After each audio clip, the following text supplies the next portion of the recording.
അമ്മേ പരിശുദ്ധ അമ്മേ പരിശുദ്ധ ദൈവമാതാവേ, കൃപാസനത്തിലൂടെ ഞങ്ങൾക്കും ഞങ്ങളുടെ ദേശത്തിനും അമ്മ മധ്യസ്ഥം തേടിത്തന്ന എല്ലാ അനുഗ്രഹങ്ങൾക്കും കൃപകൾക്കും ഞങ്ങളിപ്പോൾ ഹൃദയം നിറഞ്ഞ നന്ദി പറയുന്നു.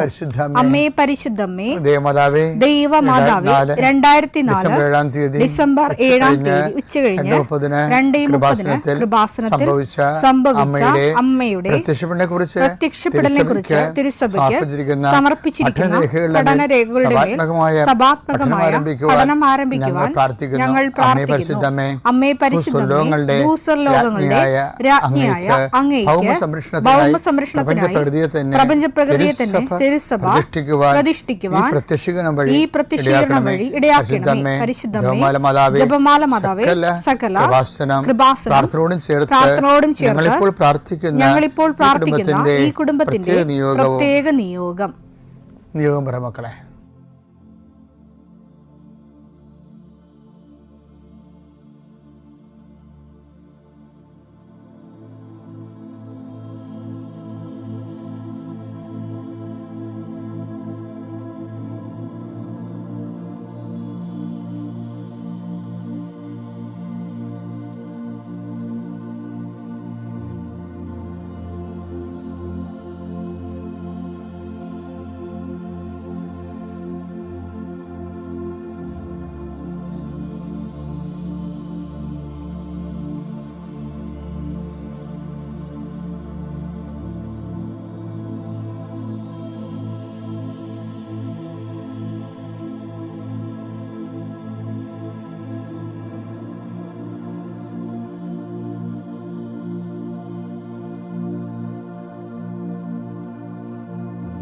അമ്മയുടെ പ്രത്യക്ഷീകരണത്തിന്റെ ഈ അനുഗ്രഹവേളയിൽ ഞങ്ങൾക്ക് സാധിച്ചു തരുവാൻ കനിയണമേ. ആമേൻ. വിശ്വാസ പ്രമാണം. സർവശക്തനായ പിതാവും ആകാശത്തിന്റെയും ഭൂമിയുടെയും സൃഷ്ടാവുമായ ദൈവത്തിൽ ഞാൻ വിശ്വസിക്കുന്നു.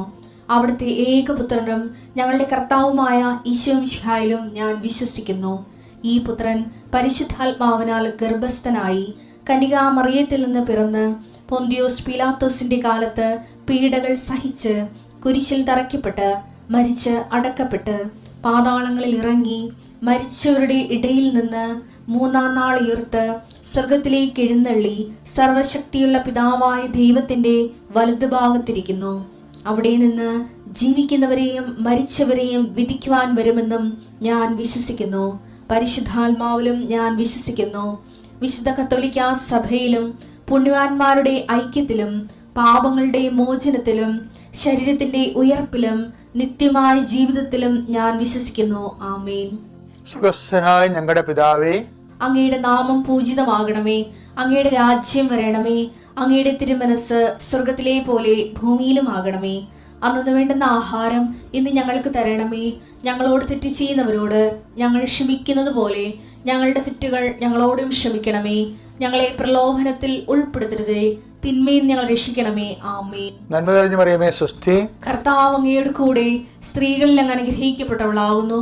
അങ്ങയുടെ ഉദരത്തിൻ ഫലമായി ഈശോ അനുഗ്രഹിക്കപ്പെട്ടവനാകുന്നു. പരിശുദ്ധ മറിയമേ, തമ്പുരാന്റെ അമ്മേ, പാപികളായ ഞങ്ങൾക്ക് വേണ്ടി ഇപ്പോഴും ഞങ്ങളുടെ മരണസമയത്തും തമ്പുരാനോട് അപേക്ഷിക്കണമേ. ആമേൻ.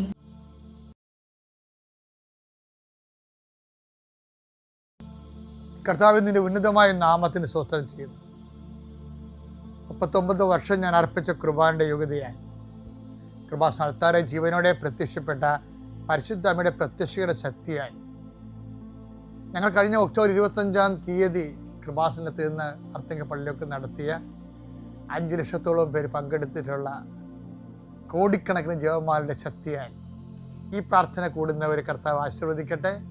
നിങ്ങളുടെ ശരീരങ്ങളെ കർത്താവ് അടിപ്പട പോലെ സ്പർശിക്കട്ടെ. നിങ്ങളുടെ തൊഴിലിടങ്ങളെ കർത്താവ് അനുഗ്രഹിക്കട്ടെ. വർഷങ്ങളായി മുടങ്ങിക്കിടന്നിരുന്ന എല്ലാ പദ്ധതികളും കർത്താവിൻ്റെ കൃപയിൽ പുനർജനിക്കുകയും പുനർജീവിക്കുകയും അതിജീവിക്കുകയും ചെയ്യട്ടെ.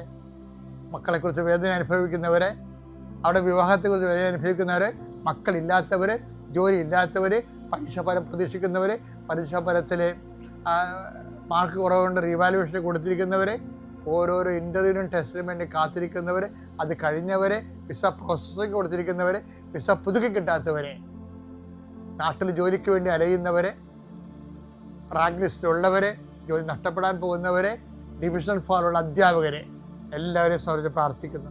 എൻ്റെ കർത്താവിൻ്റെ ഉന്നതമായ നാമത്തിൽ, സഭയുടെ അധികാരത്തിൽ, കൃപാസനത്താറെ ജീവനോടെ പ്രത്യക്ഷപ്പെട്ട പരിശുദ്ധമ്മയുടെ മാധ്യസ്ഥത്തിലെ ഏതാമത്തെ മഹത്വത്തിനായി ദൈവത്തിലെ നിൻ്റെ എല്ലാവിധ വേദനകളിൽ നിന്നും കർത്താവ് നിന്നെ സംരക്ഷിക്കട്ടെ. ഈ ദിവസം നിനക്ക് ദൈവം നിറയുന്ന ദൈവസഹായത്തിൻ്റെ നിമിഷമാകട്ടെ. God increase the spirit of power and grace. തകർന്ന ഹൃദയം അങ്ങ് നിരസിക്കുകയില്ല. അപ്പൊ ഇതെല്ലാം ജീവിത അനുഭവങ്ങളിലൂടെയാണ് സങ്കീർത്തനങ്ങളൊക്കെ രൂപപ്പെട്ടു വരുന്നത്. സങ്കീർത്തനം 34:18 ഹൃദയം നുറുങ്ങിയവർക്ക് കർത്താവ് സമീപസ്ഥനാണ്, മനമുരുകിയവരെ അവിടുന്ന് രക്ഷിക്കുന്നു. തകർന്ന ഹൃദയമാണ് എൻ്റെ കാഴ്ചയെന്ന് പറയത്തില്ലേ, അത് ഈ അർത്ഥത്തിലാണ് നമ്മൾ മനസ്സിലാക്കേണ്ടത്. സങ്കീർത്തനം 51:17 അതിന്റെ ഭാഗമായിട്ട് വരുന്നതാണ്. ഉരുകിയ മനസ്സാണ് ദൈവത്തിന്റെ സ്വീകാര്യമായ ബലി. ദൈവമേ, നുറുങ്ങിയ ഹൃദയത്തെ അങ്ങ് നിരസിക്കുകയില്ല. ഇത് അദ്ദേഹത്തിന് ആ ദൈവത്തിന്റെ സന്നിധിയിൽ ആവലാതിപ്പെടുന്ന സമയത്ത് പരിശുദ്ധാത്മാവ് നൽകിയ ഒരു കമ്മ്യൂണിക്കേഷനാണ്. അതുകൊണ്ടാണ് അത് അതിൻ്റെ കൂടെ എഴുതിപ്പോയത്.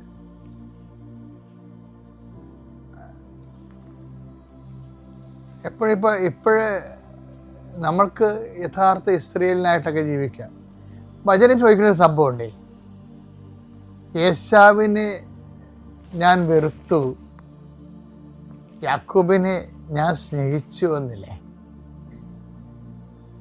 ഈ യാക്കോബ് കാപട്യക്കാരനാണെന്നല്ല പറഞ്ഞത്, അയാളെ പിന്നെ ദൈവം സ്നേഹിച്ചു എന്ന് പറയാൻ കാരണം എന്താ? റോമ 9:13 യാക്കോബിനെ ഞാൻ സ്നേഹിച്ചു. അയാളാണല്ലോ ഇസ്രായേലിയൻ എന്ന് പറയണത്, യഥാർത്ഥ ഇസ്രായേലിയൻ എന്ന് പറയണത്. ആ ഇസ്രായേലിയൻ ആദ്യത്തെ ഇസ്രായേലിയൻ അദ്ദേഹമാണ്. അദ്ദേഹം കാപ്പട്യക്കാരനാണെന്നാണ് പറയണത് കർത്താവ് നഥാനിയനെ ഉദ്ധരിച്ചുകൊണ്ട്. പക്ഷേ എങ്കിലും യാക്കോബിനെ ഞാൻ സ്നേഹിച്ചു എന്ന് പറയണ്ട. അപ്പൊ കാപട്യത്തെക്കാൾ ഉപരി അയാൾക്ക് അതിനെക്കുറിച്ചൊന്നും ഉറക്കം ഉണ്ടാകും ചിലപ്പോൾ ഹൃദയത്തിന്. ഗതികേട് കൊണ്ട് ചിലപ്പോൾ അയാളെ അങ്ങനെ ജീവിച്ചതായിരിക്കും ചിലപ്പോൾ. അതിനുശേഷം അയാൾക്ക് കണ്ണീരുണ്ടാവും. ബഥേലിലൊക്കെ സ്വപ്നം കഴിയുമ്പോൾ അയാൾ ആ തൈലം ആ കരിങ്കൽ കഷ്ണത്തിൽ തൈലം പൂശിയിട്ട് കർത്താവിനെ പ്രതിഷ്ഠിക്കണില്ലേ. അപ്പൊ എല്ലാ ജീവിതത്തിൻ്റെ കാലാവസ്ഥകളിലും ദൈവത്തെ അവലംബിച്ചു പോകുന്നൊരു അവസ്ഥ യാക്കോബിൻ്റെ ജീവിതത്തിലെല്ലാം കാണാൻ പറ്റും. അവിടെ നമുക്ക് വരുന്നൊരു വിഷയം, യേശാവിനെ ഞാൻ വെറുത്തു, യാക്കോബിനെ ഞാൻ സ്നേഹിച്ചു. പക്ഷെ ഈശോ പറയും, ഈശോൻ്റെ കാലം വരുമ്പോഴും അയാൾ ഹിപ്പോക്രാറ്റ്സിൻ്റെ ലിസ്റ്റിലാണ് അയാൾ ഉള്ളത്. ഹിപ്പോക്രാറ്റ്സിനെ ദൈവം സ്നേഹിക്കുന്നു എന്ന് വെച്ചാൽ, ഞാൻ എന്താ ഇതിപ്പം നിങ്ങളോട് പറയുന്നത് വെച്ച് കഴിഞ്ഞാൽ, നിങ്ങൾക്ക് ആവശ്യമില്ലാത്ത കുറ്റബോധം ഉണ്ടാകും. കൈബദ്ധങ്ങൾക്ക് ജീവിതത്തിൽ ചില സമയത്ത് വന്നാൽ ഹൃദയനുറുക്കം ഉണ്ടാകണം, അത്രേ ഉള്ളൂ. ഹൃദയനുറുക്കം എന്ന് പറയുമ്പോഴേ വീണ്ടും വീണ്ടും നിങ്ങൾക്ക് പറ്റിയ അബദ്ധം ആവർത്തിച്ച് ദൈവത്തെ മാറ്റി നിർത്തിക്കൊണ്ട് ഒരു ജീവിതം ക്രമീകരിക്കുകയല്ല, മറിച്ച് എന്തെങ്കിലും ഒരു ദൈവത്തിൽ നിരക്കാത്ത ഒരു ചെറുതായ കാര്യമാണെങ്കിലും ഈ അനുതാപം ഒരു പ്രധാനപ്പെട്ട കാര്യം. പല ആൾക്കാർക്കും ആധ്യാത്മിക വരൾച്ച വരാൻ കാരണം അതിൻ്റെ അന്തസത്തയായ അനുതാപം ദൈവസ്നേഹത്തോടു കൂടി അദ്ദേഹത്തിന് ഇല്ലാത്തതും, ഈ വിഷയങ്ങൾ വീണ്ടും വീണ്ടും ആവർത്തിക്കാൻ വേണ്ടി അദ്ദേഹം ഉള്ളിൽ തീരുമാനിക്കുന്നത് കൊണ്ടും, ദൈവത്തിൻ്റെ കണ്ണിലെ ഒരു പൊടിയിട്ട് തൽക്കാലത്തേക്ക് ഇങ്ങനെ കഴിഞ്ഞുകൂടുക എന്നുള്ള മിനിമം പരിപാടി ആയതുകൊണ്ടാണ്. ഉടമ്പടിക്കാരോടാണ് ഞാൻ ഇത്രയും കർക്കശമായിട്ട് സംസാരിക്കണത്. കാര്യം ഉടമ്പടിക്കാർ ഈ വിഷയത്തിൽ അങ്ങനെ ഒരു സെറ്റപ്പാണെങ്കിൽ നിങ്ങൾ സെറ്റപ്പ് ചേഞ്ച് ചെയ്യേണ്ടി വരും. സത്യസന്ധമായ അനുതാപത്തിലൂടെ മുന്നോട്ട് പോകാൻ, ഹൃദയം നുറുങ്ങിയ ഹൃദയത്തോടെ മുന്നോട്ട് പോകാൻ, ദൈവത്തിനൊന്ന് സ്വീകാര്യമായ രീതിയിൽ നിലനിൽക്കാൻ കർത്താവ് നിങ്ങളെ സഹായിക്കട്ടെ. പിതാവിൻ്റെയും പുത്രൻ്റെയും പരിശുദ്ധാത്മാവിൻ്റെയും നാമത്തിൽ. പേര് അഞ്ജു ജോജോ. ഞാൻ സെൻറ്റ് ജോർജ് കോതമംഗലം കത്തീഡ്രൽ ഇടവകമാണ്. ഞാൻ ആദ്യമായി ഉടമ്പടി എടുത്തത് 2018 ഞാൻ അന്ന് വെച്ച 2 നിയോഗങ്ങളിൽ ഒന്ന് എൻ്റെ കാലുവേദന മാറാനും രണ്ടാമത് ഞാൻ ഇഷ്ടപ്പെടുന്ന ഒരാൾ വിവാഹം നടക്കാനായിരുന്നു. എൻ്റെ വിവാഹം നടന്നു. ഞാൻ വിവാഹ സമയത്ത് ഞാൻ ഹിന്ദുവായിരുന്നു. പിന്നീട് ഞാൻ മാമോദിസ സ്വീകരിച്ച് ഈ രീതിയിലേക്ക് ജീവിച്ചു പോന്നു. എനിക്ക് രണ്ട് കുട്ടികളായി. ആദ്യത്തെ കുട്ടി ഉണ്ടായ സമയത്ത് എനിക്ക് ഫിറ്റ്സ് വന്നായിരുന്നു. 2012 മുതൽ ഞാൻ ഫിറ്റ്സിന് മരുന്ന് കഴിച്ചുകൊണ്ടിരിക്കുന്ന ഒരാളായിരുന്നു. ഫിറ്റ്സ് വന്നപ്പോൾ വളരെയധികം ഡേഞ്ചറസ് ആയിരുന്നു എൻ്റെ അവസ്ഥ. രണ്ട് പ്രസവത്തിലും എനിക്ക് ഫിറ്റ്സ് വന്നായിരുന്നു. അപ്പോൾ മൂന്നാമതൊരു കുട്ടി പാടില്ല എന്ന് ഡോക്ടർ പറഞ്ഞിരുന്നായിരുന്നു. അതെനിക്കറിയില്ലായിരുന്നു. ഞങ്ങൾക്ക് മൂന്നാമത് കുഞ്ഞായി കഴിഞ്ഞപ്പോൾ എനിക്ക് നല്ല ഭയമായിരുന്നു. 2 പ്രാവശ്യം ഫിറ്റ്സ് വന്നതാണ്. മൂന്നാമത് എന്താവും, 2 സിസേറിയൻ ആയിരുന്നു. മൂന്നാമത് എന്താവുമെന്നുള്ളൊരു നല്ലൊരു ഭയം എന്നിലുണ്ടായിരുന്നു. ഞാൻ മാതാവിനെ മുറുകെ പിടിച്ച് പ്രാർത്ഥിച്ചു. എനിക്ക് എൻ്റെ മൂന്നാമത് കുഞ്ഞുണ്ടായപ്പോൾ എൻ്റെ 3-ാം മാസം സ്കാനിങ്ങിൽ എൻ്റെ ലെഫ്റ്റ് ഓവറിയിൽ ഒരു സിസ്റ്റ് ഉണ്ടായിരുന്നു. അപ്പോൾ ഞാൻ നന്നായി പ്രാർത്ഥിച്ചു. കാരണം കുഞ്ഞിനൊന്നും സംഭവിക്കരുത്, എനിക്ക് കുഞ്ഞിനെ വേണം, സിറ്റ്സ് അവിടെ നിന്നോട്ടെ, വലിയ പ്രശ്നമില്ലെങ്കിൽ അവിടെ നിന്നോട്ടെ എന്ന് ഞാൻ വിചാരിച്ചു. ഞാൻ രണ്ടാമത് എന്നെ പിന്നെ സ്കാൻ ചെയ്യാൻ കയറിയപ്പോൾ ഞാൻ എൻ്റെ കാശുരൂപം മുറുകെ പിടിച്ച് മാതാവിനോട് കരഞ്ഞ് പ്രാർത്ഥിച്ചു, എൻ്റെ കുഞ്ഞിനൊന്നും സംഭവിക്കരുത്. ഇന്നത്തെ സ്കാനിങ് പറയുമ്പോൾ എൻ്റെ വയറ്റിൽ ആ സിസ്റ്റ് ഉണ്ടാവരുതെന്ന് പ്രാർത്ഥിച്ചു. എൻ്റെ വയറ്റിൽ പിന്നത്തെ സ്കാനിങ്ങിൽ ആ സിസ്റ്റ് ഉണ്ടായിരുന്നില്ല. പിന്നെ വർഷങ്ങളായിട്ട് 10 കൊല്ലത്തിന് മേളിലായിട്ട് എനിക്ക് സോറിയാസിസ് ആർത്രൈറ്റിസ് എന്ന രോഗം ഉണ്ടായിരുന്നു. ഭയങ്കര കഠിനമായ അവസ്ഥയായിരുന്നു. എൻ്റെ തലമുടി എനിക്ക് തല നിറച്ച് മുടിയായിരുന്നു. എൻ്റെ ശരീരം പുറം ഒരു കുഴി പോലെയായിരുന്നത്, നിറച്ചും തുള വീണ് ഒരു മനുഷ്യനടക്കില്ലാത്ത അതുപോലെ സ്മെല്ലായിരുന്നു എൻ്റെ ശരീരത്ത് മുഴുവനും. അന്ന് എന്നെ പൂർണ്ണമായി നോക്കിയത് എൻ്റെ ഹസ്ബൻഡ് തന്നെയായിരുന്നു. എന്നെ കൊണ്ടുപോകാത്ത ഹോസ്പിറ്റലുണ്ടായിരുന്നില്ല. ഒരു മരുന്ന് കഴിച്ചിട്ടും എൻ്റെ അസുഖം മാറുന്നുണ്ടായിരുന്നില്ല. മൂന്നാമതൊരു കുഞ്ഞായപ്പോൾ ഡോക്ടർ പറഞ്ഞു, ഈ അനസ്തേഷ്യ തരുന്ന ഭാഗത്താണ് ആ സിസ്റ്റിൻ്റെ ഇതിൻ്റെ സോറിയാസിസിൻ്റെ ഏറ്റവും വലിയ ഒരു പൊത്തെന്ന് പറയാം. അപ്പോൾ അതിലൂടെ അനസ്തേഷ്യ തരാൻ പാടില്ല എന്ന് ഡോക്ടർ പറഞ്ഞു. എനിക്ക് എന്ത് ചെയ്യണമെന്നറിയില്ല, കാരണം മൂന്നാമതും സിസേറിയൻ വേണം. അപ്പോൾ എനിക്കിപ്പോൾ ഒന്നും ചെയ്യാൻ പറ്റാത്ത അവസരം. ഇപ്പോൾ ഞാൻ മാതാവിനെ ഇവിടെ വന്ന് അച്ഛനെ വന്ന് കണ്ട് പ്രാർത്ഥിച്ചു. മാതാവിനെ ഞാൻ ഒരു ദിവസം പോലും ജപമാല മുടക്കാണ്ട് ഞാൻ പ്രാർത്ഥിച്ചു. എൻ്റെ സിസേറിയൻ്റെ തലേദിവസം വരെ എനിക്ക് തീരെ വയ്യായിരുന്നു. മിക്ക ദിവസം ഹോസ്പിറ്റലിൽ തന്നെയായിരുന്നു. നന്നായി പ്രാർത്ഥിച്ചു. എൻ്റെ ഈശോ, എനിക്ക് ഇന്നത്തെ ഇതിലെനിക്ക് സിസേറിയൻ തന്നെയാണ് എങ്കിൽ കൂടി ഇനി എനിക്കൊരു ഫിറ്റ്സ് വരരുത്. അത് എൻ്റെ സോറിയോസിസും ഭയങ്കരമായ കഠിനമായ അവസ്ഥയിൽ ഞാൻ ഇവിടെ വന്ന് പ്രാർത്ഥിച്ച് ഉടമ്പടി തൈലം എൻ്റെ പുറത്ത് തേച്ചു. പുറന്ന് പറയാനില്ല, അത്രത്തോളം വികൃതമായി ചോരയും പഴുപ്പും മാത്രം ഉണ്ടായിരുന്നു. രാത്രി എല്ലാവരും കിടന്നുറങ്ങുമ്പോൾ ഞാൻ ഉറങ്ങിയിരുന്നില്ല. പക്ഷെ ഞാൻ ഈ വേദന ആരോടും ഷെയർ ചെയ്തിട്ടുണ്ടായിരുന്നില്ല. എൻ്റെ ഹസ്ബൻഡിന് അറിയായിരുന്നു. എന്നാൽ ഇവരെല്ലാവരും കിടന്നുറങ്ങുമ്പോൾ ഞാൻ എഴുന്നേറ്റ് ചാരി ഇരുന്നിട്ടുണ്ട്. കാരണം എനിക്ക് കിടക്കാൻ പാടില്ല. കിടന്നു കഴിഞ്ഞാൽ അത് ഒട്ടിപ്പിടിച്ചാൽ പിന്നെ അത് ഊരിയെടുക്കാൻ പാടാ. രാത്രി പകൽ കുളിക്കുമ്പോൾ വെള്ളം ഒഴിക്കുമ്പോൾ നല്ല നീറ്റലുണ്ടായിരുന്നു. എന്നാൽ കൂടി ഞാൻ എല്ലാവരുടെ മുമ്പിൽ ചിരിച്ച് കളിച്ച് എന്നെ എല്ലാവരും കണ്ടിട്ടുള്ളൂ. ആർക്കും അറിയില്ല ഇത്രയും വലിയ അസുഖം എനിക്കുണ്ടെന്ന്. പിന്നെ തലമുടി കൊഴിയാൻ തുടങ്ങിയപ്പോൾ മുതൽ എനിക്ക് മാനസികമായിട്ട് ടെൻഷൻ കയറി തുടങ്ങി. കാരണം പുറത്തിറങ്ങാൻ പാടില്ലാത്ത അവസ്ഥ. എൻ്റെ നെറ്റിയോളം ഉണ്ടായിരുന്നു. ഈ സോറിയാസിസ് വന്ന് തലമുടിയിൽ മൊത്തം വ്രണമായിട്ട് തലയിൽ കൂടി ചോര ഒഴുകി തുടങ്ങിയ അവസ്ഥ വന്നു. അപ്പോഴും ഞാൻ ആരോടും പറഞ്ഞില്ല. പ്രാർത്ഥന കൂട്ടി തന്നെ ഇരിക്കുമ്പോഴേക്ക് ഇരുന്ന് കരയുന്ന ഒരു മനുഷ്യൻ്റെ മുമ്പിൽ ഞാൻ കരയാൻ നിന്നിട്ടില്ല. ഞാൻ എപ്പോഴും സ്ട്രോങ് ആയിട്ട് തന്നെയാണ് നിന്നിരുന്നത്. അത് കഴിഞ്ഞ് ഈ ഉടമ്പടി തൈലം ഞാൻ രാത്രി പ്രാർത്ഥന കഴിഞ്ഞ് ഞെട്ടി തൊടുമ്പോൾ ബാലൻസ് വന്നത് തലയിൽ തൊടുമായിരുന്നു. അങ്ങനെ തലമുടിയിലുണ്ടായിരുന്നതെല്ലാം എനിക്ക് പയ്യെ മാറി കിട്ടി. ഡോക്ടർ പറഞ്ഞു, ഇനി അനസ്തേഷ്യ തന്നെങ്കിൽ പുറത്തുള്ള അത് മാറണമെന്ന് പറഞ്ഞു. പെട്ടെന്നൊന്നും മാറില്ല. സോറിയാസിസ് രോഗം ഒരിക്കലും പൂർണ്ണമായി മാറ്റിയെടുക്കാൻ പാടില്ല എന്നൊരു സകലമാനം ഡോക്ടർ എന്നോട് പറഞ്ഞിട്ടുണ്ട്. ഞാൻ ഉടമ്പടി തൈലവും ഉപ്പും സ്ഥിരമായിട്ട് എൻ്റെ പുറത്ത് തേച്ചു.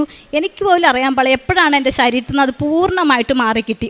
ഒരു പാട് പോലും എൻ്റെ ശരീരത്തില്ല. കാരണം എനിക്ക് സോറിയാസിസിൻ്റെ ഏറ്റവും വലിയ അസുഖമായിരുന്നു. അത് ഏറ്റവും വലിയ സോറിയാസിസ് ആയിരുന്നു. കാരണം എല്ലായിടവും കുഴിയായിരുന്നു.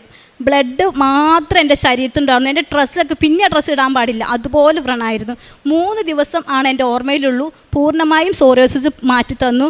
പിന്നെ 2023 അഖണ്ഡ ജപമാല റാലിയിൽ ഞാൻ പങ്കെടുത്തു. എൻ്റെ 10 വിരലും കയ്യിലെയും കാലിലെയും വളഞ്ഞതാണ് വിരലുകൾ, കാരണം ആർത്രൈറ്റിസ് വന്നതാണ്. നടക്കാൻ കൂടി എനിക്ക് വയ്യ. 2023 അഖണ്ഡ ജപമാല റാലിയിൽ ഞാൻ പങ്കെടുത്തു. ആ തിരിച്ചു വന്ന അന്ന് മാറിയതാണ് എൻ്റെ ആർത്രൈറ്റിസ്. പിന്നെ ഇന്ന് വരെ വന്നിട്ടില്ല. ഇത് പിന്നീട് എൻ്റെ തലമുടി നിറച്ചും പോകുന്നുണ്ടായിരുന്നു. അതിൽ ഞാൻ ഉടമ്പടി തൈലം വെച്ച് പ്രാർത്ഥിച്ചു. പിന്നെ ഞാൻ പ്രേക്ഷിത പ്രവർത്തനമായിട്ട് ചെയ്യുന്നത്, ഞാൻ ഗവൺമെൻറ് ഹോസ്പിറ്റലിൽ പോയി പത്രം വിതരണം ചെയ്യും. പിന്നെ ഞാൻ കാരുണ്യ പ്രവൃത്തിയായിട്ട് ചെയ്യുന്നത്, ഞങ്ങൾ ഹോസ്പിറ്റലിലേക്ക് ഫുഡ് കൊണ്ടു കൊടുക്കും. ഞങ്ങൾ 125 പേർക്കുള്ള ഫുഡ് വീട്ടിൽ തന്നെ ഉണ്ടാക്കി, ഞങ്ങൾ 5 ചേട്ടത്തി അനിയത്തിമാർ, എൻ്റെ ആങ്ങള, എൻ്റെ ഹസ്ബൻഡ്, ഞങ്ങളെല്ലാവരും കൂടി ഹോസ്പിറ്റലിൽ കൊണ്ടു കൊടുക്കും. എന്നോട് കൈ നീട്ടാൻ ഞാൻ അവസരം കൊടുക്കാറില്ല. എൻ്റെ കയ്യിൽ കാശുണ്ടെങ്കിൽ ഞാൻ ആര് ചോദിച്ചാലും കൊടുക്കാറുണ്ട്. എനിക്ക് ഇത്രയേറെ അനുഗ്രഹം തന്ന ഈശോയ്ക്കും മാതാവിനും കോടാനുകോടി നന്ദി. കാരുണ്യ പ്രവൃത്തിയായിട്ട് ഞാൻ ചെയ്തത്, ഞാൻ ഫുഡ് കൊണ്ടു കൊടുക്കുമായിരുന്നു ഹോസ്പിറ്റലിൽ. പിന്നെ സാമ്പത്തിക സഹായം എൻ്റെ കൈ കിട്ടുന്ന അനുസരിച്ചിട്ട് ഞങ്ങൾ ചെയ്യാറുണ്ട്. പിന്നെ പ്രേക്ഷിത പ്രവർത്തനം വെച്ചാൽ പത്രം കൊടുക്കും, ഗവൺമെൻറ് ഹോസ്പിറ്റലിൽ കൊടുക്കും, റോഡ് സൈഡിൽ കൊണ്ടു കൊടുക്കും, എനിക്ക് കാണുന്ന എല്ലാവർക്കും കൊടുക്കും. പിന്നെ എൻ്റെ അസുഖങ്ങൾ തന്നെ എനിക്കറിയാവുന്ന അല്ലെങ്കിൽ ഞാൻ കാണുന്ന എല്ലാവരോടും എനിക്ക് ഇത്രയും അസുഖമുണ്ടായിരുന്നു, ഞാൻ ഇത്രയും അവസ്ഥയിൽ നിന്ന് വന്ന ആളാണെന്ന് ഞാൻ എല്ലാവരോടും പറഞ്ഞ് സാക്ഷി. ഞങ്ങൾ ഓസ്ട്രേലിയൻ സിറ്റിസനാണ്. അവിടെയായിരുന്നു 10 വർഷം. ഇപ്പോൾ ഞങ്ങളിവിടെ താമസിക്കുന്നത് കഴക്കൂട്ടം തിരുവനന്തപുരം. ഞാനിവിടെ വന്നത് മാതാവിൻ്റെ സന്നിധിയിൽ ഞങ്ങൾക്ക് കിട്ടിയ ഒരുപാട് അനുഗ്രഹങ്ങൾക്ക് സാക്ഷ്യം പറയുവാനും നന്ദി പറയുവാനുമാണ്. ഞാൻ ഉടമ്പടി ഇവിടെ 2019 വന്നെടുത്തത്. ഇപ്പോൾ ഇത് എൻ്റെ 2ാമത്തെ സാക്ഷ്യമാണ് ഇവിടെ പറയുന്നത്. 2ാമത്തെ തവണയാണ് പറയുന്നത്. 14 തവണ ഞാൻ ഉടമ്പടി പുതുക്കി. ഇപ്പോൾ ഈ കഴിഞ്ഞ 2022 ഞാൻ 2021 ഒരു സാക്ഷ്യം പറഞ്ഞു ഒരു തവണ. ഇതിപ്പോൾ 2ാമത്തെ തവണ. 2022 എൻ്റെ ഭർത്താവിൻ്റെയും ഓസ്ട്രേലിയൻ സിറ്റിസൺ സർട്ടിഫിക്കറ്റ് കാണാതെയായി. കബഡിൽ വെച്ചിരുന്നത് എങ്ങനെ പോയി എന്ന് ഞങ്ങൾക്കറിയില്ല. കാരണം ഞങ്ങൾക്കത് ഡെയിലി യൂസിനോ എപ്പോഴും ഹോളിഡേക്ക് ഓസ്ട്രേലിയയിൽ പോകുമ്പോൾ കൊണ്ടുപോകേണ്ട ആവശ്യമില്ല. അതുകൊണ്ട് തന്നെ ഞങ്ങളത് എപ്പോഴും എടുക്കാറുമില്ല. ഓസ്ട്രേലിയൻ പാസ്പോർട്ടാണ് യൂസ് ചെയ്യുന്നത്. ഇവിടെ എന്തോ ഒരു ആവശ്യത്തിന് ഞങ്ങൾക്കത് വേണ്ടി വന്നപ്പോൾ പെൻഷൻ പുതുക്കാൻ വേണ്ടിയിട്ട് അത് നോക്കുമ്പോൾ കാണുന്നില്ല. ഞങ്ങൾ 2002 മുതൽ ഓസ്ട്രേലിയയിൽ ഹോളിഡേക്ക് പോകുമ്പോൾ അതിൻ്റെ സെക്കൻഡ് കോപ്പിക്ക് വേണ്ടിയിട്ട് ആപ്ലിക്കേഷൻ ഇടുന്നുണ്ട്. അവർ ഒരു കാരണവുമില്ലാതെയും സിമ്പിൾ റീസൺ പറഞ്ഞ് അത് റിജക്റ്റ് ചെയ്തുകൊണ്ടേയിരുന്നു. 3 വർഷമായി കണ്ടിന്യൂസ് ആയിട്ട് റിജക്റ്റ് ചെയ്തു. 2024 അവർ റിജക്റ്റ് ചെയ്തു. ചോദിച്ചത് ഇതാണ്, എൻക്വയറി ചെയ്തതും എൻ്റെ ഹസ്ബൻഡിൻ്റെ ഗ്രാൻഡ് പേരൻസിൻ്റെ ഡീറ്റെയിൽ ചോദിച്ചു. ബോൺ ആൻഡ് ബ്രോട്ടപ്പൊക്കെ ചോദിച്ചപ്പോൾ എനിക്കറിയില്ല. എൻ്റെ ഹസ്ബൻഡിന് ഓർമ്മ പ്രോബ്ലം ഉള്ളത് കൊണ്ട് പുള്ളിക്കാരന് പറഞ്ഞു തരാനും അറിയില്ല. അമ്മായിയപ്പനുണ്ട്, അമ്മായിയപ്പനും ഡിമെൻഷ്യയും ഓർമ്മക്കുറവും ഉള്ളത് കൊണ്ട് പുള്ളിക്കാരനും ഒട്ടും ചോദിക്കാൻ പറ്റില്ല. ഞാൻ ആകെ ധർമ്മസങ്കടത്തിലായി. ഞാനൊന്നും ആലോചിച്ചില്ല. ഞാനിവിടെ വന്നു, മാതാവിനോട് പറഞ്ഞു, എനിക്ക് ചെയ്യാൻ പറ്റുന്നതെല്ലാം ഞാൻ ചെയ്തു. ഇനി എൻ്റെ അമ്മയാണ് എനിക്ക് വേണ്ടി ചെയ്യേണ്ടത്. എൻ്റെ ഭർത്താവ് എലിജിബിളാണ് അത് കിട്ടാൻ വേണ്ടി. സെക്കൻഡ് കോപ്പിയോ 3ഓ 4ഓ തവണ ആപ്ലിക്കേഷൻ ഇട്ടാലും കിട്ടാൻ വേണ്ടി യോഗ്യനാണ്. കാരണം അവിടുത്തെ പൗരനാണ്, പാസ്പോർട്ട് അവിടുത്തേതാണ്. പക്ഷേ എന്ത് കാരണമാണെന്ന് എനിക്കറിയില്ല, അവർ റിജക്റ്റ് ചെയ്തുകൊണ്ടേയിരിക്കുന്നു. ഇനി അമ്മ പോയി അവരോട് പറയണം. അമ്മ പറഞ്ഞാൽ അവർക്ക് മനസ്സിലാകും. ഞാൻ പറയുന്നതിലെ കുറവുകളും പരിഹരിക്കപ്പെടും. എൻ്റെ മാതാവേ, എനിക്കത് എടുത്ത് തരണമേ. അതില്ലെങ്കിൽ ഞങ്ങളുടെ ജീവിതം വലിയ ബുദ്ധിമുട്ടാകും, ഒരുപാട് പ്രതിസന്ധികൾ നേരിടേണ്ടി വരും. അപ്പോൾ ഞാൻ മാതാവിനോട് പറഞ്ഞു, ഇനി ഞാൻ വിളിക്കില്ല, എനിക്ക് പറയാനും ഒന്നുമില്ല, ചെയ്യാനും ഒന്നുമില്ല. ഞാൻ ചെയ്യാവുന്നതും അവർ ചോദിച്ച ഡോക്യുമെൻറ്റ്സും എല്ലാം ഞാൻ സബ്മിറ്റ് ചെയ്ത് കഴിഞ്ഞു. ഇനി എൻ്റെ മാതാവ് ഇറങ്ങി വരണം, എനിക്കിത് സാധിച്ചു തരണം. എന്നെ മാതാവിൻ്റെ പ്രത്യക്ഷീകരണത്തിൻ്റെ സാക്ഷിയാക്കി മാറ്റണം. ഏത് പ്രതിസന്ധിയും നേരിട്ട് ഞാനിവിടെ സാക്ഷ്യം പറയും എന്ന് പറഞ്ഞു. പ്രാർത്ഥിച്ചുകൊണ്ടേയിരുന്നു. ഉടമ്പടിയിൽ വെച്ചു. പ്രത്യക്ഷീകരണ പ്രാർത്ഥനയിൽ എന്നും രാവിലെ ഇത് ചോദിക്കാറുണ്ട് അമ്മയോട്. പിന്നെ 2025 ജാനുവരി ആയി, 24 അവസാനിച്ചു, 25 തുടങ്ങി. ജാനുവരിയിൽ എനിക്ക് ഒരു കോള് വന്നു ഓസ്ട്രേലിയയിൽ നിന്ന്. ഞാൻ ആ കോൾ എടുക്കുമ്പോൾ എന്നെ വിഷ് ചെയ്തുകൊണ്ട് എൻ്റെ ആൻറ്റി സംസാരിച്ചു. വീഡിയോ കോളിൽ വരാൻ പറഞ്ഞു. ഞാൻ വീഡിയോ കോളിൽ ചെന്നു. എന്നോട് ഈ ഓസ്ട്രേലിയൻ സിറ്റിസൺ സർട്ടിഫിക്കറ്റ് എടുത്ത് കാണിച്ചു. വീഡിയോ കോളിൽ ഞാൻ അതിശയിച്ച് ചോദിച്ചു, ഇതെങ്ങനെ കിട്ടി? അപ്പോൾ പറഞ്ഞു, നീ ആപ്ലിക്കേഷനിൽ വെച്ചത് എൻ്റെ അഡ്രസ്സല്ലേ, പോസ്റ്റ് വഴി എൻ്റെ കയ്യിൽ കിട്ടി, ഞാനിത് കൈപ്പറ്റി, നിനക്ക് കാണണ്ടേ എന്ന് ചോദിച്ചു. കാണാൻ പറഞ്ഞു. ഒരു നിമിഷം ഞാൻ ഷോക്ക് അടിച്ച് നിന്നു. കാരണം അവർ പിന്നെ റിജക്റ്റ് ചെയ്തു. ഇനി ഇതിനായി വിളിക്കരുതെന്ന് പറഞ്ഞാണ് ലാസ്റ്റിൽ അവർ ഫോൺ വെച്ചതും. അവിടെയാണ് എൻ്റെ അമ്മ മാതാവ് ഇറങ്ങി വന്നത്, അവരോട് സംസാരിച്ചത്. അവർക്ക് എന്ത് മനസ്സിലായി, എങ്ങനെ അവർ വിശ്വസിച്ചു എന്ന് എനിക്കറിയില്ല. ആ ഓസ്ട്രേലിയൻ സർട്ടിഫിക്കറ്റ് എനിക്ക് കാണിച്ചു തന്നു. ഞാൻ മാതാവിന് നന്ദി പറഞ്ഞു. ഇപ്പോൾ എൻ്റെ കയ്യിൽ അതുണ്ട്. അങ്ങനെ അതൊരു വലിയ സാക്ഷ്യമാണ്. ഞാനിവിടെ മാതാവിന് ഈശോയെ മഹത്വപ്പെടുത്തിക്കൊണ്ട് നിങ്ങളെ അറിയിക്കുന്നു. പിന്നെ രണ്ടാമത്, എനിക്ക് ഒരു പള്ളിയിലൊരു ഫംഗ്ഷന് പോയപ്പോൾ ഞാൻ വെള്ളത്തിൽ ചവിട്ടി തെന്നി വീണു. എൻ്റെ ഇടത് കൈ നന്നായിട്ട് വീണ് ചതഞ്ഞു. എന്ന് പറഞ്ഞാൽ എൻ്റെ ഈ എല്ലിൽ നിന്ന് ഫ്ലഷെല്ലാം ഇങ്ങനെ കുലുങ്ങി ഇളകി ജെല്ലി പോലെ ആയൊരവസ്ഥയായിരുന്നു. എന്നെ വൈദികരും അവിടെയുള്ള ചേച്ചിമാരും കൂടിയാണ് ആശുപത്രിയിൽ എത്തിച്ചത്. അവിടെ ചെല്ലുമ്പോൾ തന്നെ ചെന്ന് കയറിയത് എനിക്ക് ഓർമ്മയുള്ളൂ. ഞാൻ ബോധം പോയി കിടന്നു. അതിനിടയിൽ അവർ എപ്പോഴും എക്സ്റേ എടുത്തു. എക്സ്റേ എടുത്തിട്ട് എനിക്ക് ബോധം വന്ന് തീരുമ്പോൾ ഞാൻ നോക്കുമ്പോൾ എൻ്റെ കയ്യിൽ ബാൻഡേജ് ഇട്ടിരിക്കുകയാണ്. ഫുള്ളായിട്ട് ബാൻഡേജ് ഇട്ടിരിക്കുന്നു. അനക്കാൻ പറ്റുന്നില്ല. എന്ത് പറ്റിയെന്ന് ചോദിച്ചപ്പോൾ പറഞ്ഞത്, നന്നായിട്ട് കലങ്ങിയിട്ടുണ്ട്, എവിടെന്നാണ് വീണേന്ന് ചോദിച്ചു. ഞാൻ പറഞ്ഞു, താഴെ വെള്ളം കിടന്നു ചവിട്ടി വീണതാണെന്ന് പറഞ്ഞു. അപ്പോൾ പറഞ്ഞല്ല, ഇത് 2ാമത്തെ നിലയെന്നും 3ാമത്തെ നിലയെന്നും എടുത്ത് ചാടിയതുപോലെ ഉണ്ട്, അത്രയ്ക്ക് കലങ്ങിയിട്ടുണ്ട്, സാധാരണ ഒരു വീഴ്ചയല്ലെന്ന് പറഞ്ഞു. എൻ്റെ ഭർത്താവിന് ഓർമ്മ കുറവുള്ളത് കൊണ്ട് എല്ലാം ഞാനാണ് ചെയ്തു കൊടുക്കുന്നത്. ഞാൻ മാതാവിനോട് അവിടെ കിടന്നിട്ട് പറഞ്ഞു, എൻ്റെ ഒരു കൈ ഇങ്ങനെ ആയാൽ എൻ്റെ 2 കൊച്ചുമക്കൾക്കും ഭർത്താവിനും ഞാനെങ്ങനെ ശുശ്രൂഷ ചെയ്യും? അതുകൊണ്ട് എനിക്കിത് ശരിയാക്കി തരണേ എന്ന് പറഞ്ഞിട്ട് ഞാൻ അവിടുന്ന് ഹോസ്പിറ്റലിൽ നിന്ന് ഇറങ്ങി. എക്സ്റേ എടുത്ത് ഡോക്ടർ പറഞ്ഞത്, എൻ്റെ ഇടത് ഷോൾഡർ എല്ല് തേയ്മാനമുണ്ട്, ഇത്രയും കലങ്ങിയിട്ടും എല്ലെങ്ങനെ പൊട്ടാതിരുന്നു എന്ന് ചോദിച്ചു. ഞാൻ പറഞ്ഞു, എനിക്കറിയില്ല എന്ന് പറഞ്ഞാണ് ഞാൻ അവിടെ നിന്ന് ഇറങ്ങിയത്. വീട്ടിൽ വന്ന് 3 മാസം ബാൻഡേജ് ഇട്ട് കിടന്നു. 4ാമത്തെ മാസം ഞാൻ ചെക്കപ്പിന് പോയി.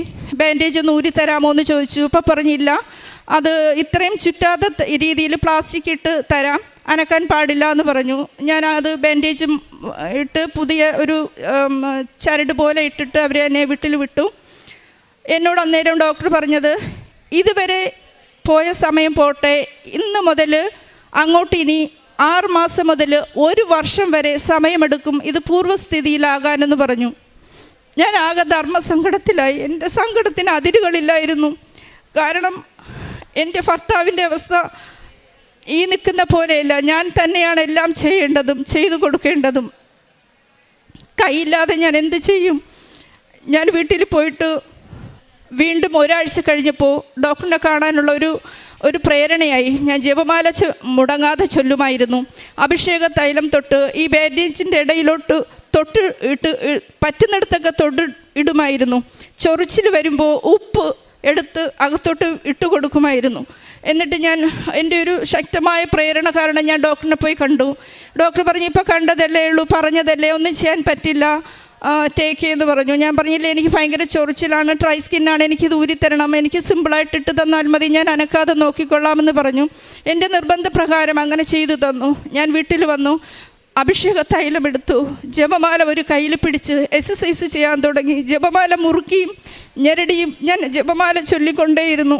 ആ ജപമാല പിടിച്ച് ഞാൻ കൈ പതുക്കെ വലത് കൈ കൊണ്ട് ഇടത് കൈ പോക്കി എക്സസൈസ് ചെയ്തു.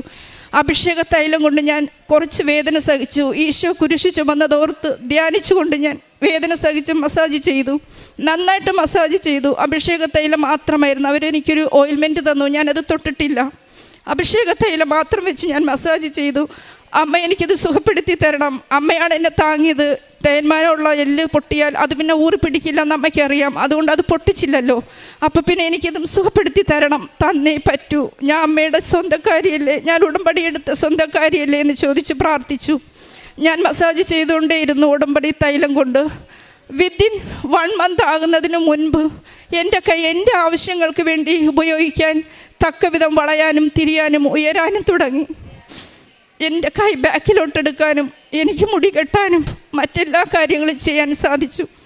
1 മാസം തികയുന്നതിന് മുൻപ് 6 മാസം മുതൽ 1 വർഷം എടുക്കുമെന്ന് പറഞ്ഞെടുത്താണ് എനിക്ക് ഈ അത്ഭുതമായ രോഗസൗഖ്യം മാതാവ് തന്നത്.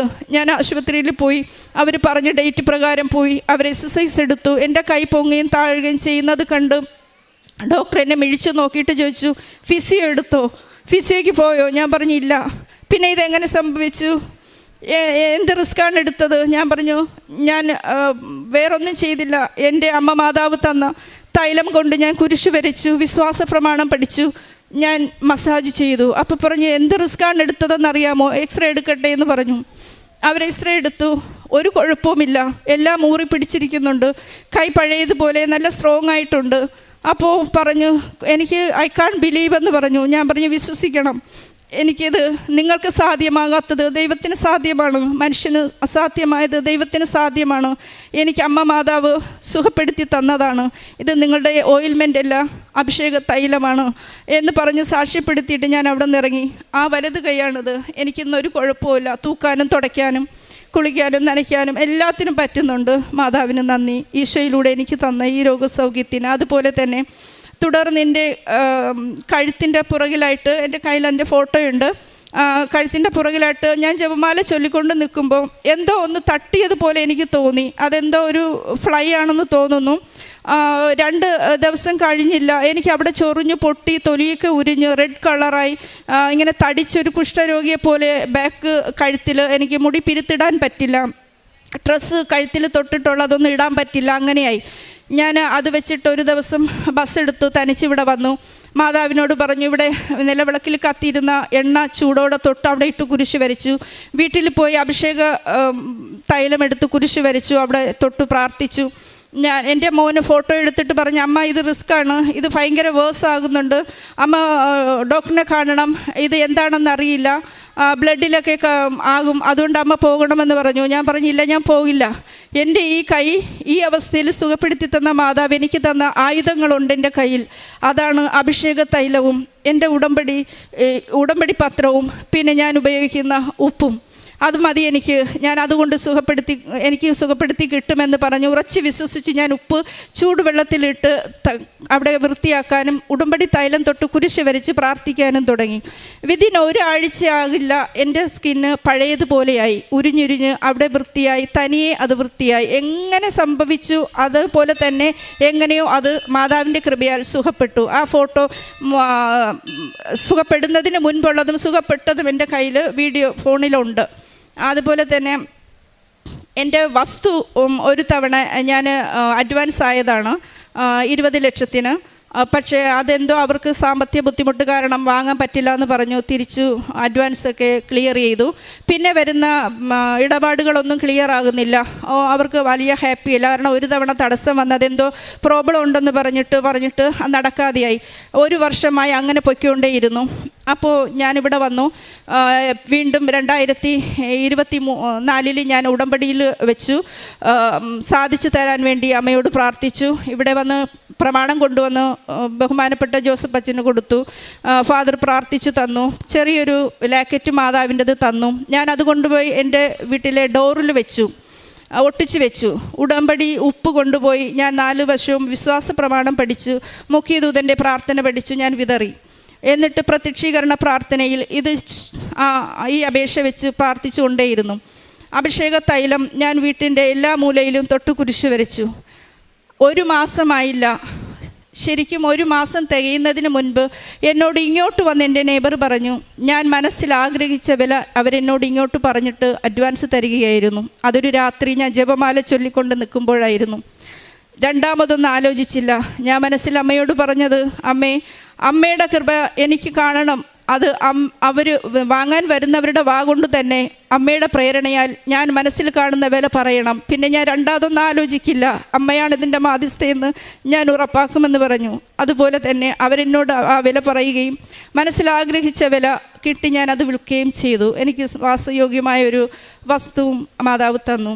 ഇതിനെല്ലാം ഞാൻ പ്രത്യേകം ഈശോയ്ക്കും ഈശോയിലൂടെ എനിക്ക് നേടിത്തന്ന ഈ കൃപകൾക്കും അനുഗ്രഹങ്ങൾക്കും എൻ്റെ അമ്മ മാതാവിന് നന്ദി പറയുന്നു.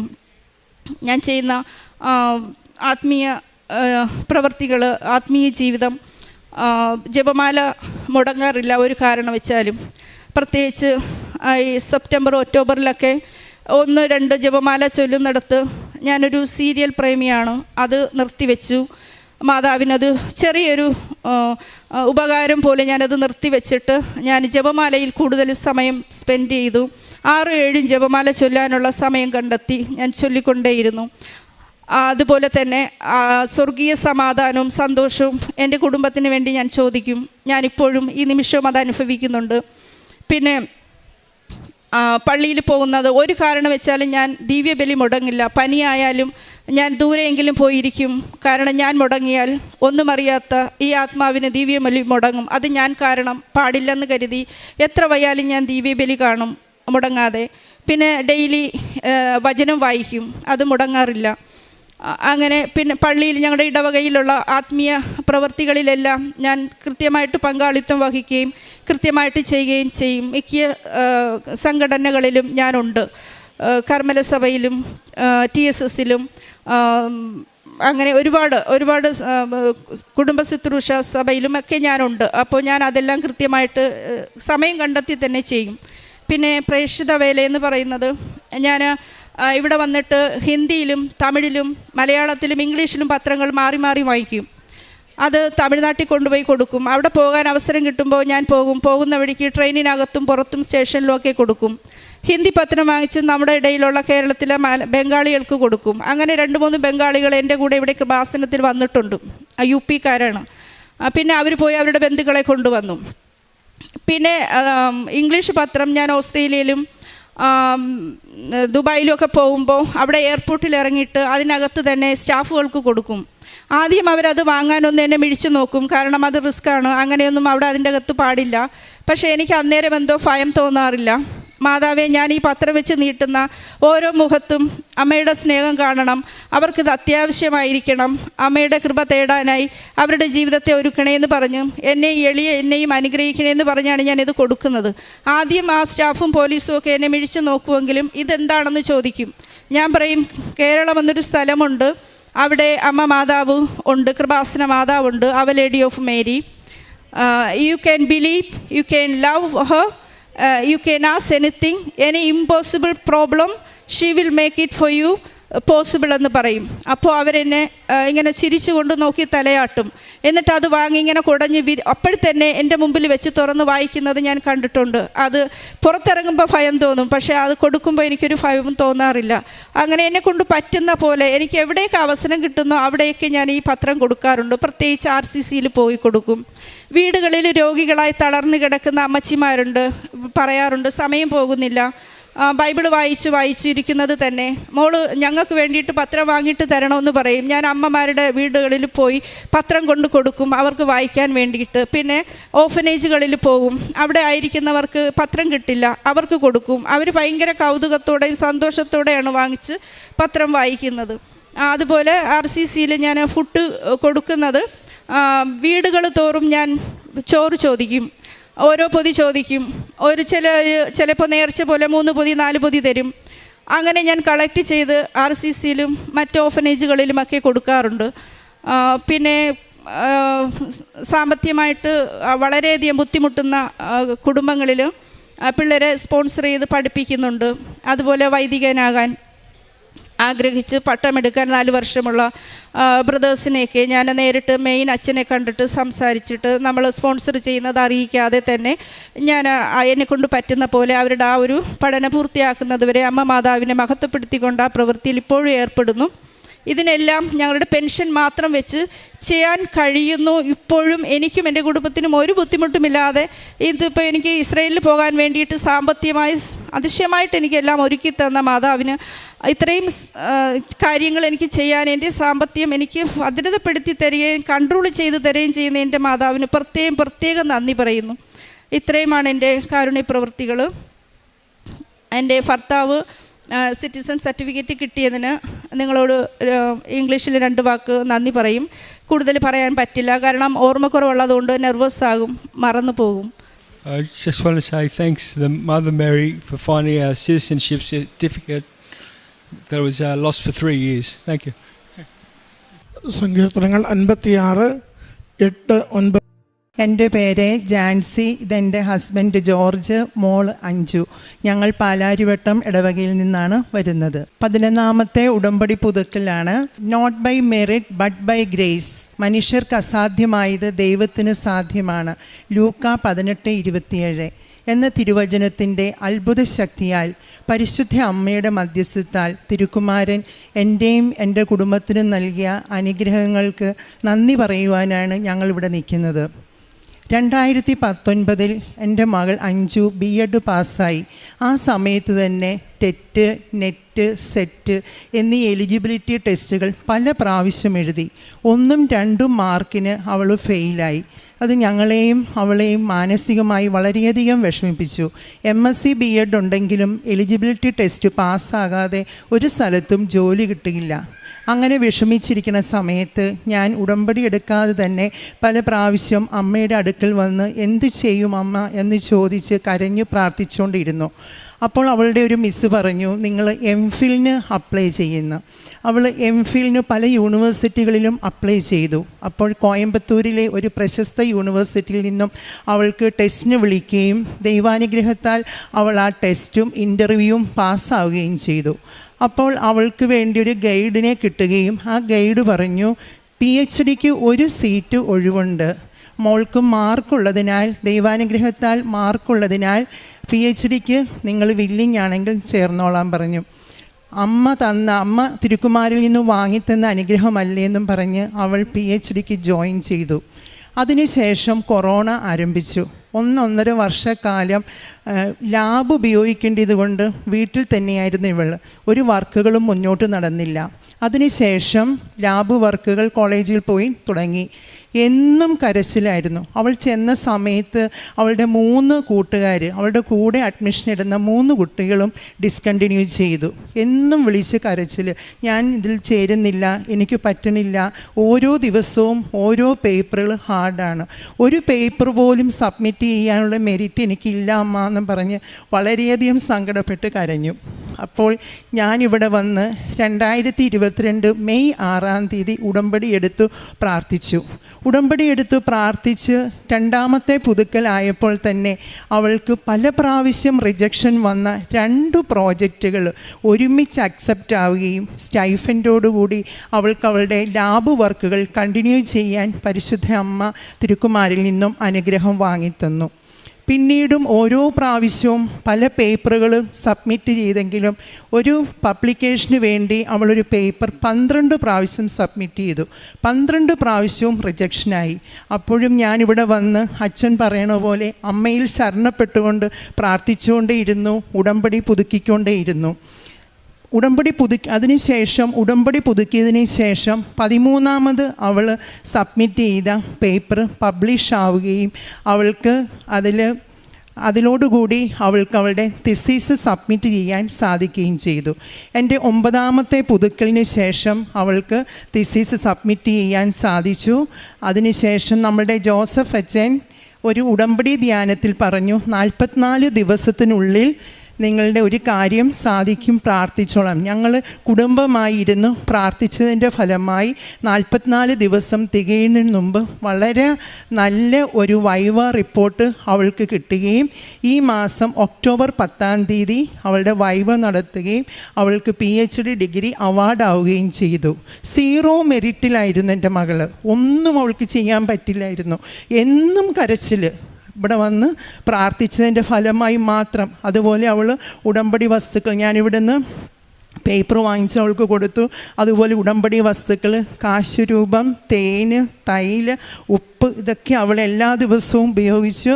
അവൾ പ്രൊജക്റ്റ് സബ്മിറ്റ് ചെയ്യുന്ന സമയത്ത് യൂണിവേഴ്സിറ്റിയിൽ ആ സാറിൻ്റെ അടുത്തും കൊണ്ടുപോയി ഉപ്പ് വിതറി പ്രാർത്ഥിച്ചു. ഇതിൻ്റെയൊക്കെ ഫലമായി 0 മെറിറ്റിലായിരുന്ന മകൾക്ക് അമ്മ PhD ഡിഗ്രി തിരുക്കുമാരിൽ നിന്നും വാങ്ങിച്ചു കൊടുത്തു. അമ്മയ്ക്കും തിരുക്കുമാരനും 1000 നന്ദി പറഞ്ഞുകൊള്ളുന്നു. അതുപോലെ തന്നെ രോഗസൗഖ്യങ്ങൾ. എൻ്റെ ഹസ്ബൻഡിന് 40 വർഷത്തോളമായിരുന്ന അലർജി രോഗം. രാവിലെ എഴുന്നേറ്റാൽ എപ്പോഴും തുമ്മലാണ്. വിശുദ്ധ വസ്തുക്കൾ ഉപയോഗിച്ച് പ്രാർത്ഥിച്ചതിൻ്റെ ഫലമായി, ഞാൻ പറയാതെ തന്നെ ഉപ്പും തൈലവും ഒക്കെ ഉപയോഗിച്ച് പ്രാർത്ഥിച്ചതിൻ്റെ ഫലമായി വളരെയധികം വ്യത്യാസം വന്നു. ഇപ്പോൾ സാധാരണ എന്തെങ്കിലും ഒരു ജലദോഷം വരികയാണെങ്കിൽ അതുപോലെ മാത്രമേ ഉള്ളൂ. അമ്മ മാതാവ് ഒത്തിരിയും സംരക്ഷണം നൽകി അനുഗ്രഹിച്ചു. അതുപോലെ 25 വർഷമായിരുന്ന എൻ്റെ സൈനസൈറ്റിസ് രോഗം, അതുപോലെ എൻ്റെ ദേഹം മുഴുവൻ ചൊറിഞ്ഞു പൊട്ടി കറുത്ത കളറ് പോലെ വന്നു. ഡോക്ടറെ കാണിച്ചപ്പോൾ ഡോക്ടർ പറഞ്ഞു ബയോപ്സി ചെയ്യേണ്ടി വരും എന്ന് പറഞ്ഞു. ഞാൻ ഉപ്പും തൈലവും ഉപയോഗിച്ച് പുരട്ടി പ്രാർത്ഥിച്ചതിൻ്റെ ഫലമായി ഒറ്റ ഒരു പ്രാവശ്യം തേച്ചു. അത് പിന്നീട് ഒരിക്കലും ആ കുരുക്കൾ വരാൻ ഇടയായില്ല.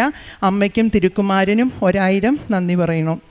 അതുപോലെ തന്നെ ഞങ്ങളുടെ കുടുംബത്ത് 1980 ഞങ്ങൾക്ക് കിട്ടിയ ഒരു ആധാരം, ഒരു നിലത്തിൻ്റെ ആധാരമായിരുന്നു. 45 വർഷമായിട്ടും ആ ആധാരം എവിടെയാണെന്ന് ആർക്കും അറിയില്ല. അച്ഛൻ്റെ ഡോക്യുമെൻ്റ് പ്രാർത്ഥനയുടെ സമയത്ത് ഞാൻ ആകെ ഉണ്ടായിരുന്നത് നിലത്തിന് കരം കെട്ടുന്ന ഒരു രസീത് മാത്രമായിരുന്നു. ഞാൻ ആ രസീത് വെച്ച് പ്രാർത്ഥിച്ചു. അമ്മേ, വേറെ ഒന്നുമില്ല, അപ്പൂപ്പന്മാരായിട്ട് തന്നിരുന്ന ഒരു ആധാരമാണ്, അത് നഷ്ടപ്പെട്ടു പോകുമല്ലോ എന്നും പറഞ്ഞ് പ്രാർത്ഥിച്ചതിൻ്റെ ഫലമായി ഒരാഴ്ചയ്ക്കകം കുറേ പേപ്പറുകളുടെ ഇടയിൽ നിന്നും ആ ആധാരം ഞങ്ങൾക്ക് ലഭിക്കുവാനിടയായി. അമ്മയ്ക്കും തിരുക്കുമാരനും 1000 നന്ദി പറഞ്ഞുകൊള്ളുന്നു. ഇനിയും ഒത്തിരി കാര്യങ്ങൾ പരിശുദ്ധ ഉപ്പും തൈലവും തേനും വിശുദ്ധ വസ്തുക്കൾ ഉപയോഗിച്ച് ഞങ്ങൾക്ക് സാധിച്ചു തന്നിട്ടുണ്ട്. ഇനി ഞാൻ ചെയ്ത പ്രേക്ഷിത പ്രവർത്തനങ്ങൾ: ഇവിടെ നിന്നും പേപ്പർ വാങ്ങിച്ച് ഓട്ടോറിക്ഷ സ്റ്റാൻഡ്, ആശുപത്രികൾ, ബസ് സ്റ്റാൻഡ്, റെയിൽവേ സ്റ്റേഷൻ, കടകൾ, അതുപോലെ ഞാനൊരു റിട്ടയർഡ് ടീച്ചറാണ്. ഞാൻ പഠിപ്പിച്ചുകൊണ്ടിരുന്ന സ്കൂളുകളിലെ കുട്ടികൾക്കും അവിടുത്തെ അധ്യാപകർക്കും എല്ലാവർക്കും കൊടുക്കുമായിരുന്നു. അതുപോലെ പഠിക്കാൻ ബുദ്ധിമുട്ടുള്ള കുട്ടികൾക്ക് ഉപ്പും തേനും കൊടുത്ത് അവരെ പരീക്ഷയിൽ സഹായിച്ചിട്ടുണ്ട്. ബോർഡ് എക്സാം എഴുതുന്ന കുട്ടികൾക്ക് വേണ്ടി തലേ ദിവസം തന്നെ എക്സാം ഹാളിൽ പോയി ഉപ്പ് വിതറി അവർക്ക് വേണ്ടി പ്രാർത്ഥിച്ചിട്ടുണ്ട്. വളരെ നല്ല റിസൾട്ടുകൾ കിട്ടിയിട്ടുണ്ട്. പിന്നെ കാരുണ്യ പ്രവർത്തികൾ: അവിടെ ഗവൺമെൻറ് ഹോസ്പിറ്റലിൽ ക്യാൻസർ വാർഡിൽ പോയി അവരെ കാണുകയും അവർക്ക് വേണ്ടി പ്രാർത്ഥിക്കുകയും അവർക്ക് വേണ്ട സഹായവും ചെയ്തു കൊടുത്തിട്ടുണ്ട്. അതുപോലെ തൊട്ടടുത്ത് കരുണാനിലയം, അഗതികളുടെ ഒരു ഹോം, അവിടെയൊക്കെ പോയി അവിടുത്തെ രോഗികളെ കാണുകയും സഹായിക്കുകയും ചെയ്തിട്ടുണ്ട്. പിന്നെ ആരെങ്കിലും എന്തെങ്കിലും ചോദിച്ചു കഴിഞ്ഞാൽ അവർക്ക് പറ്റുന്നത് പോലെയുള്ള സഹായം ചെയ്തിട്ടുണ്ട്. പൊതിച്ചോറ് കെട്ടി വിതരണം ചെയ്തിട്ടുണ്ട്. ഇതൊക്കെയാണ് ഞാൻ ചെയ്ത കാരുണ്യ പ്രവർത്തികൾ. പിന്നെ അച്ഛൻ്റെ ധ്യാനം മുടങ്ങാതെ കൂടും, പരിശുദ്ധ കുർബാനയിൽ പങ്കെടുക്കും,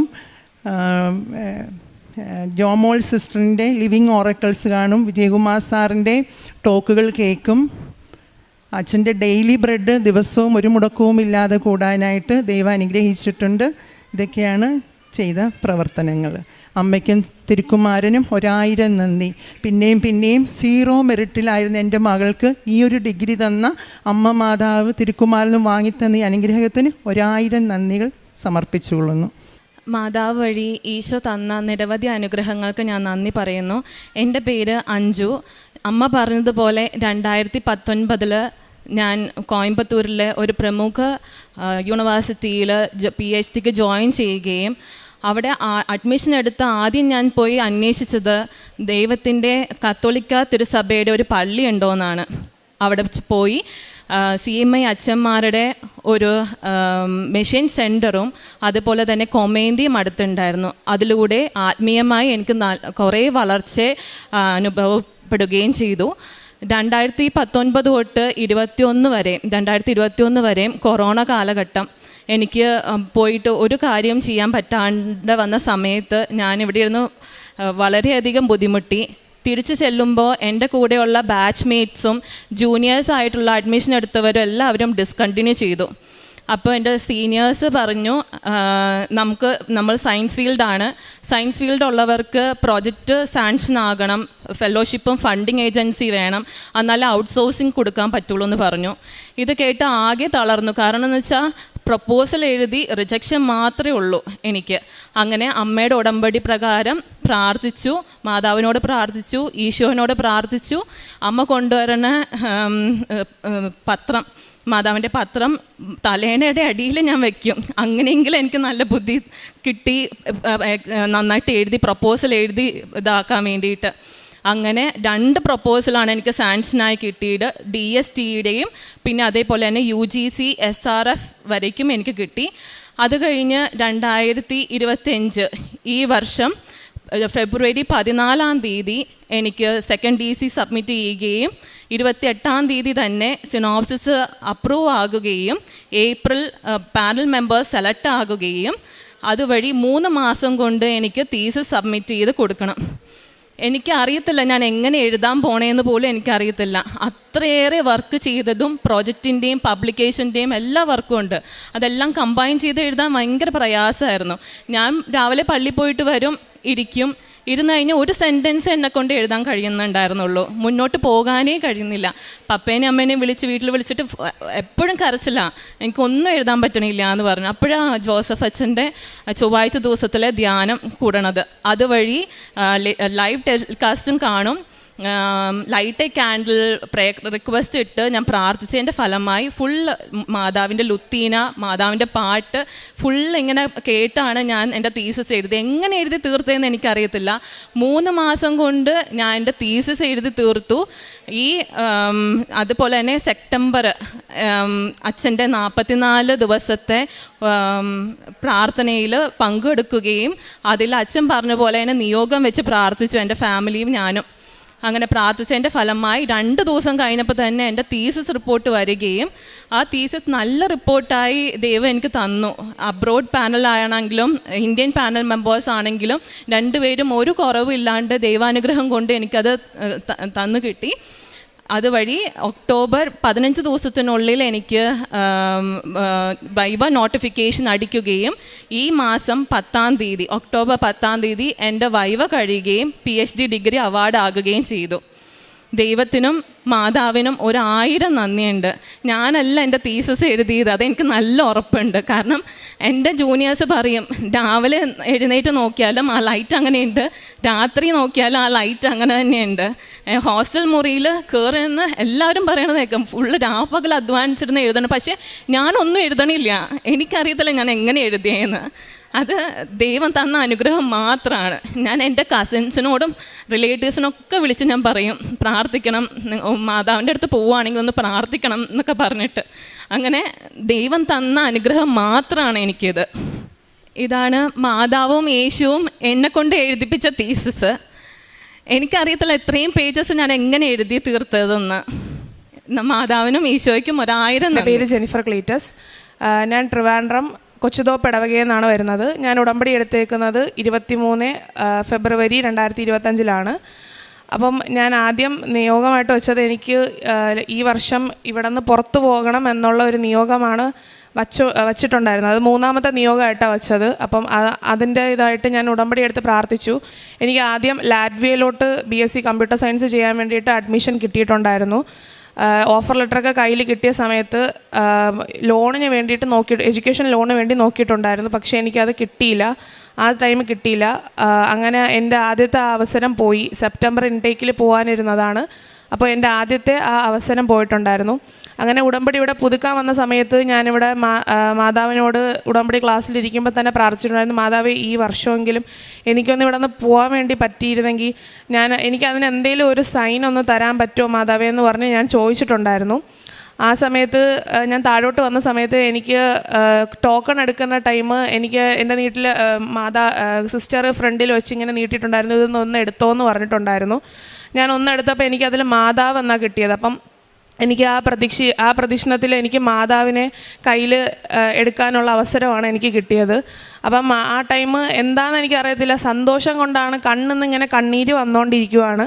ആ സമയത്ത് എനിക്ക് മുല്ലപ്പൂവിൻ്റെ നല്ല മണം ഉണ്ടായിരുന്നു. അപ്പം എനിക്ക് ഉറപ്പായി മാതാവ് എൻ്റെ അടുത്തുണ്ട്, മാതാവ് എൻ്റെ ഈ പ്രാവശ്യം എൻ്റെ കാര്യം സാധിച്ചു തരും, ഈ വർഷം എനിക്ക് പുറത്തു പോകാൻ വേണ്ടി സാധിക്കും എന്നുള്ള കാര്യം എനിക്ക് ഉറപ്പായി.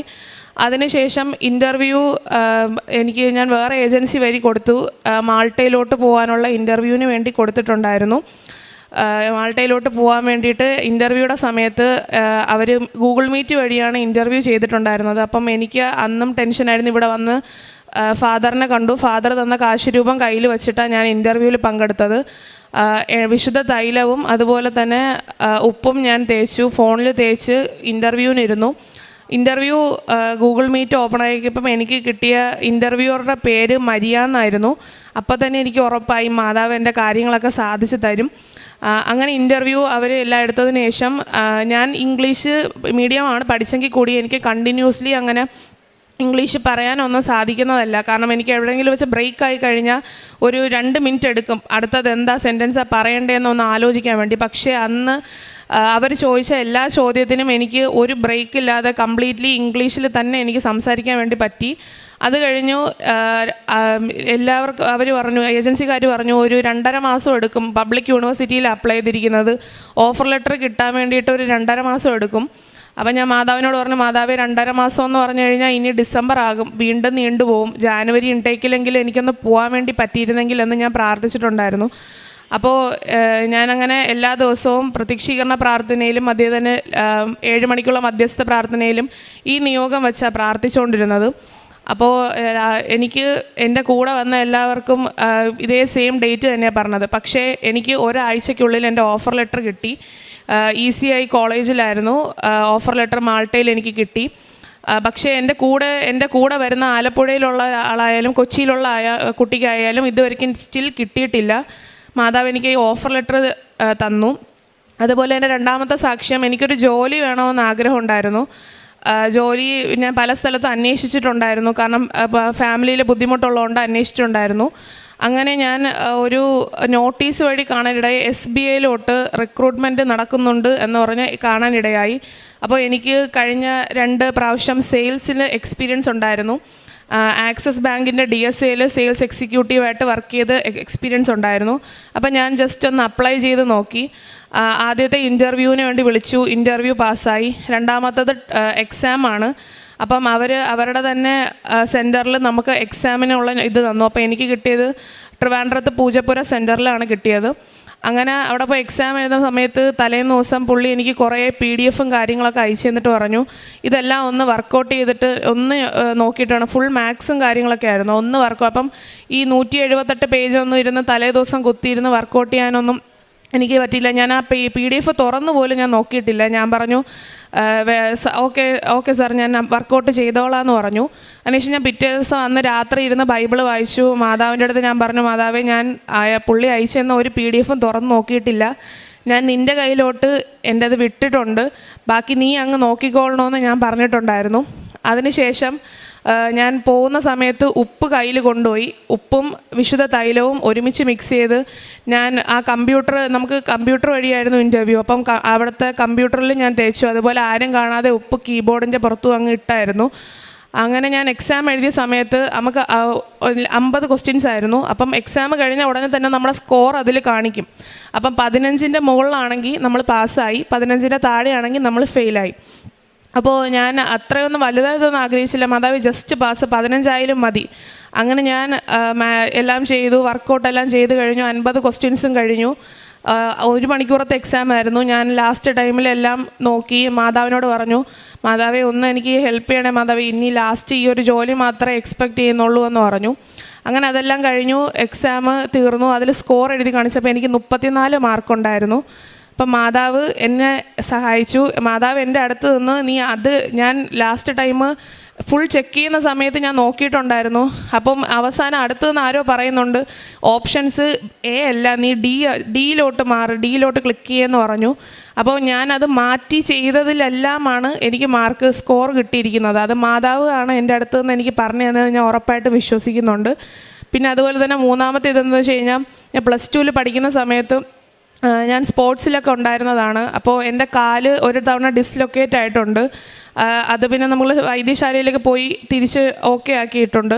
പക്ഷേ എനിക്ക് ഇരുന്നിട്ട് എണീക്കുമ്പം കാലിൽ നല്ല മുട്ടുവേദന ഉണ്ട്. എന്ന് പറഞ്ഞാൽ കാല് വിറയ്ക്കുന്നത് പോലെ തോന്നും. അന്ന് തൊട്ട് തുടങ്ങിയതാണ്. അപ്പം ഞാൻ എല്ലാ ദിവസവും ഉടമ്പടി പുതുക്കിയതിന് ശേഷമാണ് സത്യം പറഞ്ഞാൽ ഉടമ്പടി ഞാൻ കറക്റ്റായിട്ട് നടത്തിക്കൊണ്ട് പോകുന്നത്. അപ്പോഴൊക്കെയാണ് എനിക്ക് അനുഗ്രഹങ്ങൾ കിട്ടിയിട്ടുള്ളത്.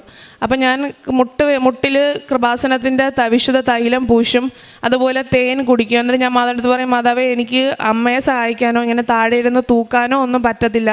അപ്പം മാതാവ് എൻ്റെ ഈ കാലിൻ്റെ വേദന ഒന്ന് മാറ്റി തന്നിരുന്നെങ്കിൽ എന്ന് ഞാൻ പ്രാർത്ഥിച്ചിട്ടുണ്ടായിരുന്നു.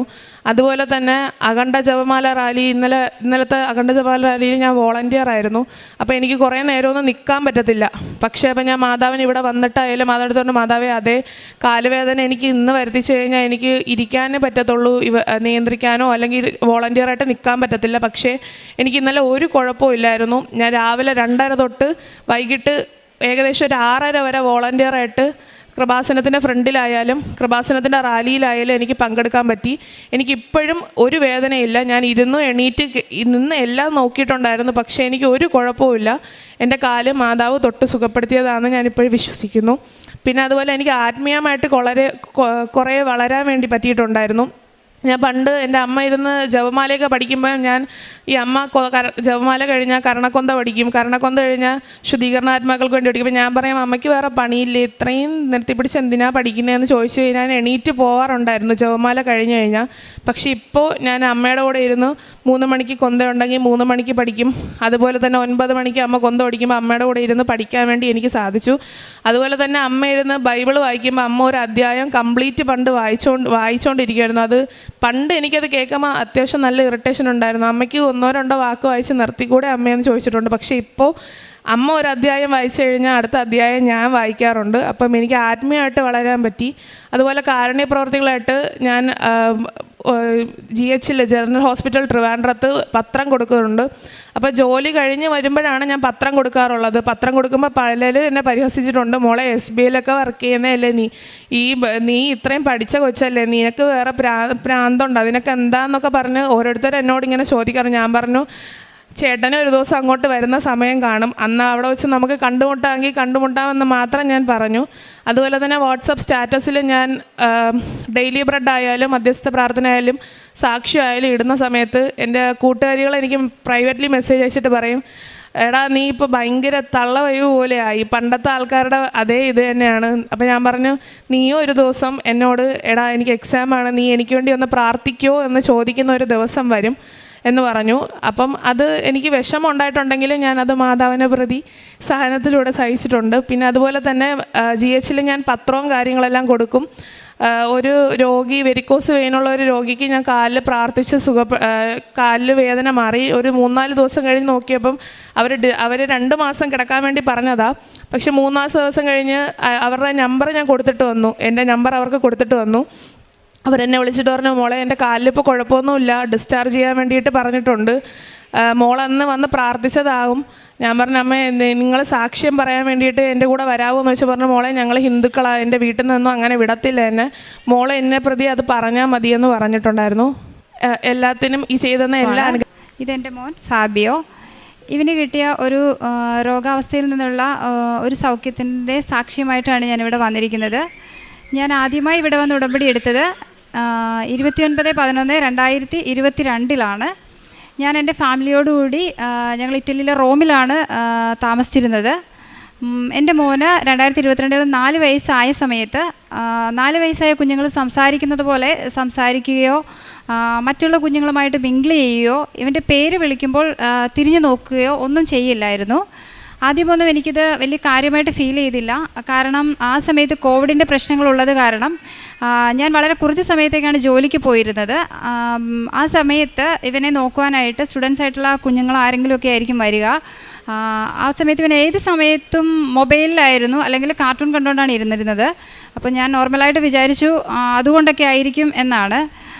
പിന്നീട് ഇവന് ഒരു 4 വയസ്സാകുന്ന സമയത്ത് ഞാൻ ഡോക്ടറെ കൺസൾട്ട് ചെയ്തപ്പോൾ ഇവൻ്റെ പീഡിയാട്രീഷ്യൻ പറഞ്ഞു, ഇവനെ ഒരു അസസ്മെൻറ്റിന് വേണ്ടിയിട്ട് ഒരു ഹോസ്പിറ്റലിലേക്ക് ഞങ്ങളെ വിടുകയും അസസ്മെൻറ്റ് കഴിയുന്ന സമയത്ത് അവരെന്നോട് പറഞ്ഞത്, നിങ്ങളുടെ സ്വന്തം നാട്ടിൽ തന്നെ പോയി ഇവനെ ഒരു തെറാപ്പി എടുക്കുന്നതായിരിക്കും നല്ലത്. കാരണം ഇവന് ലാംഗ്വേജ് കൺഫ്യൂഷൻ വളരെയധികമുണ്ട്. ഇവൻ മിങ്കിൾ ചെയ്യുന്നതാണെങ്കിലും ചിലപ്പോൾ ഇവിടെ ഇറ്റാലിയൻ ആയിട്ടുള്ള കുഞ്ഞുങ്ങളുടെ കൂടെയാണ് സ്കൂളിലും ഡേ കെയറിലും ഒക്കെ പൊയ്ക്കൊണ്ടിരിക്കുന്നത്. അപ്പോൾ അതൊരു പ്രശ്നമായിരിക്കാം എന്ന് പറഞ്ഞു. അപ്പോഴും എനിക്ക് ഒന്നും തോന്നിയില്ല. വളരെ ഒരു പനി വന്നാൽ ഒരു കുഞ്ഞിനെ ട്രീറ്റ് ചെയ്യുന്ന രീതിയിലാണ് ഞാനത് മുഴുവൻ കേട്ടത്. ഒരു വിഷമം എനിക്ക് ഫീൽ ചെയ്തില്ല. ഞാൻ അതിനുശേഷം എനിക്കൊരു മൂത്ത മകളുണ്ട്. മകളെയും ഇവനെയുമായിട്ട് ഞാൻ നാട്ടിലേക്ക് വരികയും എൻ്റെ ഹസ്ബൻഡ് അവിടെ ജോലി ചെയ്യുകയും ചെയ്യുമായിരുന്നു. നാട്ടിൽ വന്നതിന് ശേഷം ഞാൻ മെഡിക്കൽ കോളേജ് കോട്ടയത്ത് ഇവനെ വീണ്ടും ഒരു അസസ്മെൻറ്റിന് കൊണ്ടുപോയി. അവിടെ ചെന്ന് അസസ്മെൻറ്റ് എടുത്ത സമയത്താണ് എനിക്ക് മനസ്സിലായത് ഇവൻ്റെ അവസ്ഥ എന്താണെന്നും അതിൻ്റെ രൂക്ഷാവസ്ഥ എന്താണെന്നും എനിക്ക് മനസ്സിലായത്. കാരണം എനിക്കൊരു ആങ്ങളെയാണുള്ളത്. ആൾക്കിപ്പോൾ 44 വയസ്സാവുന്നു. ആൾ ഒരു ഓട്ടിസ്റ്റിക്കാണ്. എൻ്റെ മകനും അതേ അവസ്ഥയാണെന്നുള്ളത് ഞാൻ അവിടെ വെച്ചാണ് റിയലൈസ് ചെയ്തത്. അതിനുശേഷം വളരെ വിഷമത്തോടു കൂടിയാണ് തിരിച്ച് വീട്ടിലേക്ക് വന്നത്. ആ സമയത്ത്, അതായത് ഞാൻ ഇറ്റലിയിൽ നിന്ന് ഇവിടേക്ക് വരുന്നതിന് മുമ്പ് തന്നെ എൻ്റെ പാരൻസ് പറഞ്ഞിരുന്നു, ഇവിടെ കൃപാസനം എന്നൊരു പള്ളിയുണ്ട്, അവിടെ പോയി ഇവന് വേണ്ടി പ്രാർത്ഥിച്ചാൽ മതിയെന്ന്. പക്ഷേ ഞാൻ ചേർത്തലയിൽ തിരുനെല്ലൂരായിരുന്നെങ്കിലും എൻ്റെ കല്യാണശേഷം അധികം ഞാനിവിടെ നിന്നിട്ടില്ലാത്തത് കൊണ്ടും എനിക്ക് ഈ പള്ളിയെ പറ്റിയോ ഇവിടുത്തെ മാതാവിനെ പറ്റിയോ ഒന്നും എനിക്കറിയില്ലായിരുന്നു. ആദ്യം ഇതെൻ്റെ പപ്പ എന്നോട് പറഞ്ഞപ്പോൾ ഞാൻ പറഞ്ഞത്, ഞാൻ ജീവിക്കുന്നത് റോമിൻ്റെ നടുക്കാണ്, ഒരു 20 മിനിറ്റ് യാത്ര മാത്രമേ ഉള്ളൂ എനിക്ക് വത്തിക്കാനിലേക്ക് പോകാനായിട്ട്. ഇവിടെ ഇല്ലാത്തൊരു മാതാവിൻ്റെ എന്ത് പ്രത്യേകതയാണ് അവിടെ ഉള്ളത്, ഇവിടെ മാതാവുണ്ടല്ലോ എന്നാണ് എന്നോട് പറഞ്ഞത്. എന്നിട്ട് ഞാനത് കാര്യമാക്കിയില്ല. യൂട്യൂബിൽ കയറി എന്നാൽ കൃപാസന മാതാവിനെ പറ്റി ഒന്നും ഞാൻ സെർച്ച് ചെയ്തില്ല. ആ ഒരു സമയത്ത് എനിക്കതൊന്നും എൻ്റെ മൈൻഡിലില്ലായിരുന്നു. ഞാൻ തിരിച്ചിവനെയും കൊണ്ട് വീട്ടിൽ വന്നതിന് ശേഷം ഇവന് ആ സമയത്ത് തന്നെ നമ്മുടെ വീടിനടുത്ത് തന്നെ ഒരു തെറാപ്പി സെൻറ്ററിൽ ഇവനെ കൊണ്ടുപോകുന്നുണ്ടായിരുന്നു. അവിടെ കൊണ്ടുപോയി ഞാൻ തെറാപ്പി സ്റ്റാർട്ട് ചെയ്ത സമയത്ത് അവരെന്നോട് പറഞ്ഞു, ഇവൻ മൈൽഡ് ഓട്ടിസ്റ്റിക്കാണ്, കുഞ്ഞിനെ നന്നായി കെയർ ചെയ്യണം. അപ്പം ജനറ്റിക് ആയിട്ടുള്ള ഇതാണെന്നുണ്ടെങ്കിൽ, കാരണം എൻ്റെ ബ്രദർ ഓട്ടിസ്റ്റിക്കാണ്, അപ്പോൾ ഇത് 95% ഇതിൽ വലിയ മാറ്റങ്ങളൊന്നും വരാൻ ചാൻസ് ഇല്ല.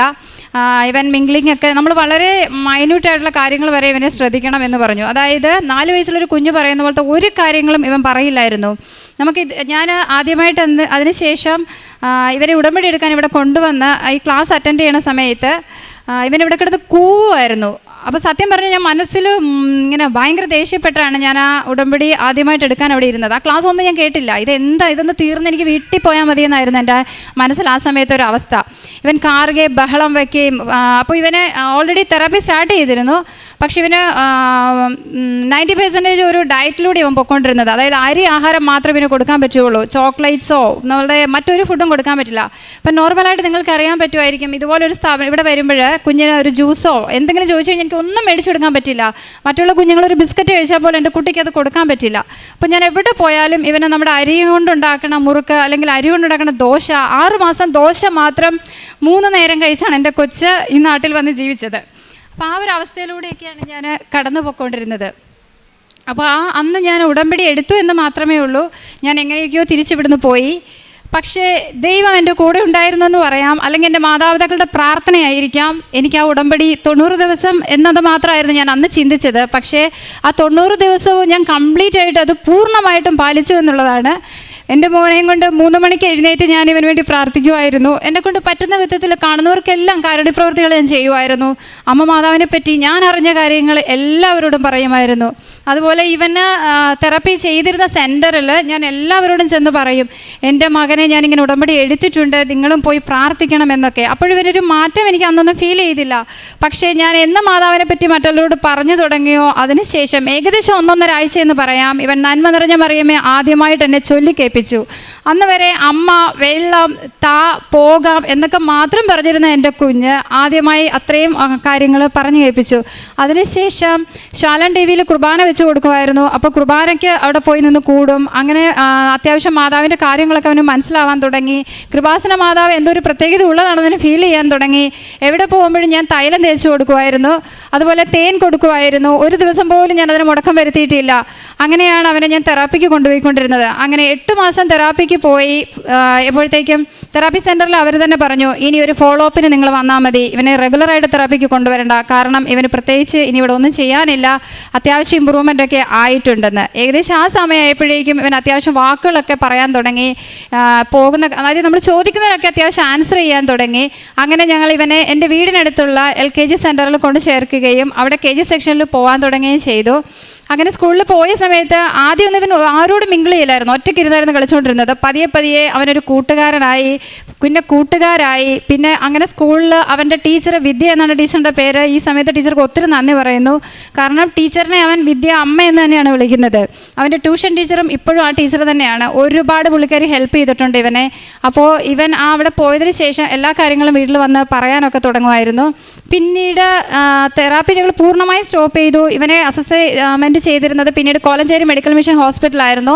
ഒരു മെഡിക്കേഷനും ഞങ്ങൾ ഇവന് കൊടുത്തിട്ടില്ല, ഓൺലി തെറാപ്പിയാണ്.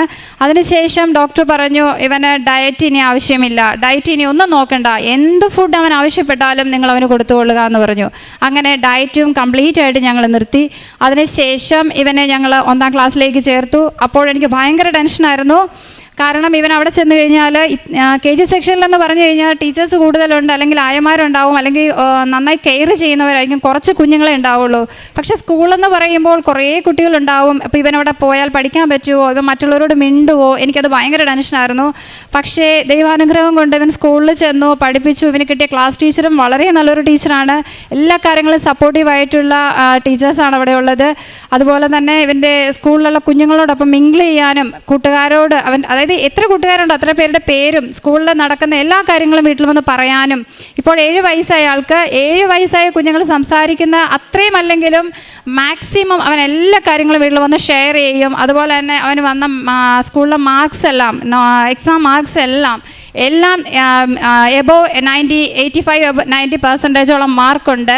ഏറ്റവും നന്നായി എൻ്റെ മോള് വായിക്കുന്നതിനേക്കാൾ നന്നായിട്ട് ഹിന്ദിയും ഇംഗ്ലീഷും മലയാളവും ഇപ്പോൾ വായിക്കും. അതുപോലെ തന്നെ എനിക്ക് വേറൊരു കാര്യം പറയാനുള്ളത്, ഇവനെ പള്ളിയിൽ കൊണ്ടുപോകുമ്പോൾ പള്ളിയിൽ അടങ്ങിയിരിക്കില്ല. ഇടയ്ക്ക് എന്നോട് വർത്താനം പറയും, എൻ്റെ മുടിയിൽ എപ്പോഴും പിടിച്ച് വലിക്കും, എന്നെ ഇറിറ്റേറ്റ് ചെയ്യും, പുറകെ നിൽക്കുന്നവരെ നോക്കും, പള്ളിയിൽ കിടന്ന് ഓടും, അങ്ങനെ കുറേ പ്രശ്നങ്ങൾ ഇവനുണ്ടായിരുന്നു. അപ്പോൾ ഇവൻ 1ാം ക്ലാസ്സിൽ കാറ്റഗറിസത്തിൽ ഞാൻ ഇരുത്തിയപ്പോൾ ഞാൻ വിചാരിച്ചു, ഇനി ഇവനെ പള്ളിയിലൊക്കെ ഞാൻ എങ്ങനെ കൊണ്ടുപോയി ഇരുത്തും എന്നുള്ള രീതിയിൽ. അതായത് ഇവന് തെറാപ്പി നടക്കുന്ന സമയത്ത് ഞാൻ പള്ളിയിൽ കൊണ്ടുപോകാറില്ലായിരുന്നു, എനിക്ക് ഇവനെ കുർബാന കാണാൻ പറ്റാത്തത് കൊണ്ട്.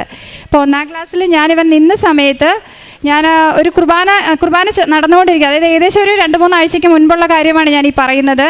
ഇവൻ 1ാം ക്ലാസ്സിലാണ് കാറ്റഗറിസത്തിന് പോകുന്നതെന്ന് ഞാൻ പറഞ്ഞല്ലോ. അപ്പോൾ പള്ളിയിൽ ഇവൻ നിൽക്കുന്ന ഭാഗത്തൊരു ബോക്സ് വെച്ചിട്ടുണ്ട്. ഇവന് വലിയ ഒച്ചകളൊന്നും ഇവന് ഇഷ്ടമില്ല, അവൻ ചെവി രണ്ടും ഇങ്ങനെ കൂട്ടിപ്പിടിച്ചിട്ടാണ് നിൽക്കാറുള്ളത്. അപ്പോൾ ഞാൻ ഇവൻ്റെ ടീച്ചറോട് പറഞ്ഞു, എൻ്റെ ഒപ്പം നിന്ന് കുർബാന കൂടിയിട്ട് കാറ്റഗറിസത്തിന് ഞാൻ കൊണ്ടിരുത്തിക്കൊള്ളാമെന്ന്. അപ്പോൾ ടീച്ചർ പറഞ്ഞു, ഓക്കെ അങ്ങനെ ചെയ്താൽ മതി. അപ്പോൾ ഇവൻ എൻ്റെ ഒപ്പം നിന്ന് കുർബാന കൂടിയ ഒരു ദിവസം ഇവൻ നേർച്ച ഇടാൻ വേണ്ടിയിട്ട് ഇവൻ്റെ ടീച്ചറിൻ്റെ കയ്യിലാണ് നേർച്ച പൈസ കൊടുക്കേണ്ടത്, സ്റ്റുഡൻസ് എല്ലാവരും. അപ്പോൾ എൻ്റെ കയ്യിൽ നിന്ന് അത് മേടിക്കാൻ വേണ്ടി എന്നോട് ഭയങ്കരമായിട്ട് ബഹളം വെച്ചു. അപ്പോൾ ഞാൻ പറഞ്ഞു, കർത്താവെ, ആകെ ഒരു കുർബാനയാണ് ഞാൻ കൂടുന്നത്, ഞായറാഴ്ച മാത്രമാണ് ഞാൻ ഈ പള്ളിയിൽ വരുന്നത്, അതും നീ കൂടിക്കത്തില്ലേ എന്ന് ചോദിച്ചു. ഇത്രയും ഞാൻ ചോദിച്ചത് മാത്രമേ എനിക്ക് ഓർമ്മയുള്ളൂ. ഞാൻ ആ നേർച്ച പൈസ എടുത്ത് ഇവൻ്റെ കയ്യിൽ കൊടുത്തു, ഇനി എന്ത് വേണമെങ്കിലും കാണിക്കട്ടെ എന്ന് വിചാരിച്ചു. ഇവൻ ആ നേർച്ച പൈസയുമായിട്ട് നേരെ കാറ്റഗറിസം ടീച്ചറിൻ്റെ ഫ്രണ്ടിൽ ചെന്നു. പിന്നെ ഇവൻ തിരിച്ചു വന്നില്ല. ആ മുഴുവൻ കുർബാനയും ആ ബോക്സിൻ്റെ അടുത്ത് അൾത്താരയുടെ മുന്നിൽ നിന്ന് ഇവൻ ആ കുർബാന കൂടി. പിറ്റേ ആഴ്ചയും ഇതുപോലെ. അന്ന് എനിക്ക് വളരെ സന്തോഷം വന്നു, മാതാവിനോട് ഒരുപാട് നന്ദി പറഞ്ഞ് വീട്ടിൽ പോയി.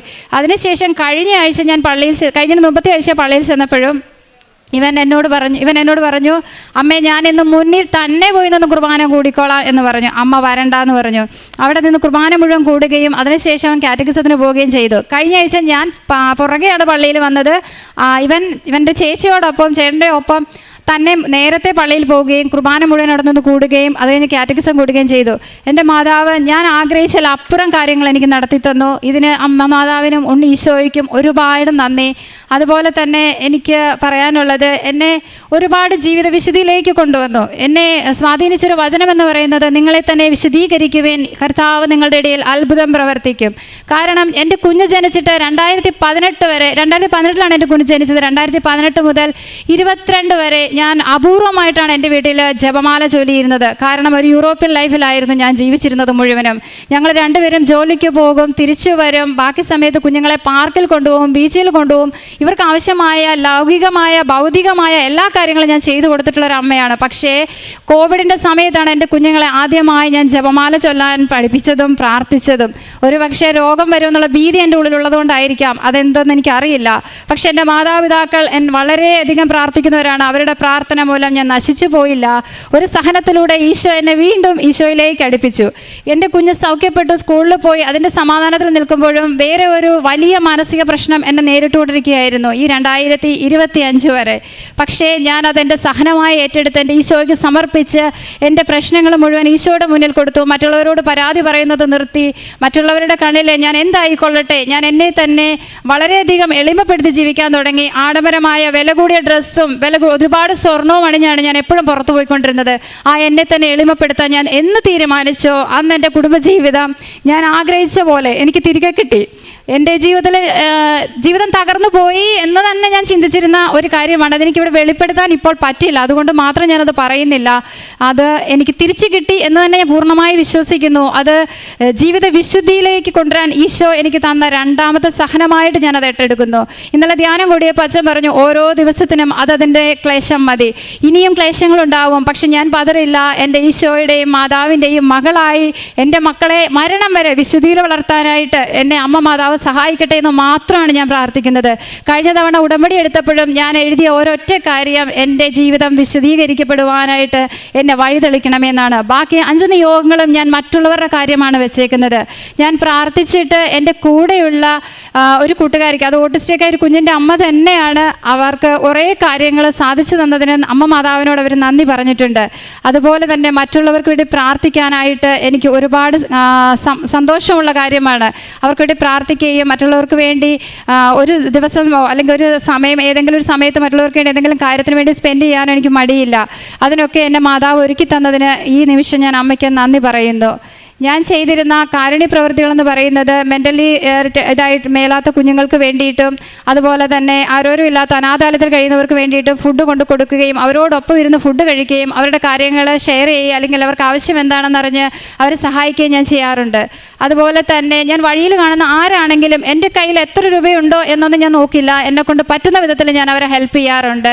അതുപോലെ തന്നെ പ്രായമായ ആരെ കണ്ടാലും എനിക്ക് എൻ്റെ പപ്പയാണ് ഓർമ്മ വരാറുള്ളത്. അതുകൊണ്ട് ഞാൻ എന്നെക്കൊണ്ട് പറ്റുന്ന രീതിയിൽ, ചിലപ്പോൾ വലിയ പൈസയൊന്നും കയ്യിൽ കാണില്ല, എങ്കിലും ഞാൻ അവരെ ഹെൽപ്പ് ചെയ്യാറുണ്ട്.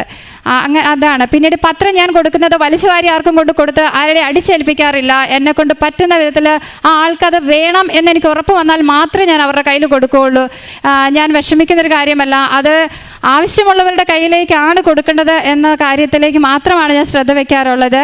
അതുപോലെ തന്നെ എൻ്റെ വിശുദ്ധ വസ്തുക്കളുടെ ഉപയോഗം, എൻ്റെ മക്കൾ സ്കൂളിൽ പോകുമ്പോൾ തൈലം നെറ്റിയിൽ തൂക്കാതെയും തേൻ കഴിക്കാതെയും ഈ നിമിഷം വരെയും ഒരു സ്കൂളിൽ പോയിട്ടില്ല.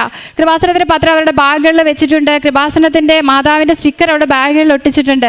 അതുപോലെ തന്നെ എൻ്റെ മോൻ റെഡിയായതിനു ശേഷം എത്ര സമയമുണ്ടെങ്കിലും അവൻ പറയുന്നത്, അമ്മ ആദ്യം കുരിശ് വരയ്ക്കുക. കാരണം അവൻ്റെ സ്കൂൾ വണ്ടി വന്നു കഴിഞ്ഞാൽ അവന് പോകാൻ പെട്ടെന്ന് അവൻ ഓടിപ്പോകും. അപ്പോൾ എന്നോട് പറയും, ചേച്ചി കഴിച്ചുകൊണ്ടിരിക്കുകയാണ്, വെയിറ്റ് ചെയ്യാൻ പറഞ്ഞാലും പറയും, അവൾ പിന്നെ പ്രാർത്ഥിച്ചോട്ടെ, എന്നെ അമ്മ കുരിശ് വരപ്പിക്കുക എന്ന് പറയും. അങ്ങനെ ആണ് അവൻ എപ്പോഴും സ്കൂളിൽ പോകാറുള്ളത്. എവിടെ പോയാലും അവൻ ആ നെറ്റിയിൽ തൈലം തൂക്കാതെ പോവില്ല. അവൻ്റെ കഴുത്തിലൊരു കൊന്തയുണ്ട്, അവനത് ഊരാറില്ല. കുളിച്ചിട്ട് ഊരിയിട്ട് ആ ഒരു സമയത്ത് മാത്രമാണ് അവനത് ഊരിക്കളയാറുള്ളത്. അവന് അത്രമേൽ മാതാവിൽ അവന് വിശ്വാസമാണ്.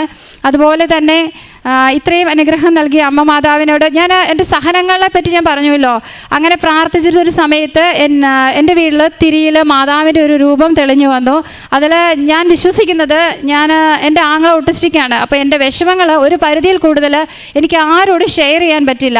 അപ്പോൾ ഞാൻ എപ്പോഴും മാതാവിനോട് പറയായിരുന്നു, എനിക്ക് പറയാൻ ആരുമില്ല, എൻ്റെ കാര്യങ്ങൾ പറയാനോ കേൾക്കാനോ ആരുമില്ല.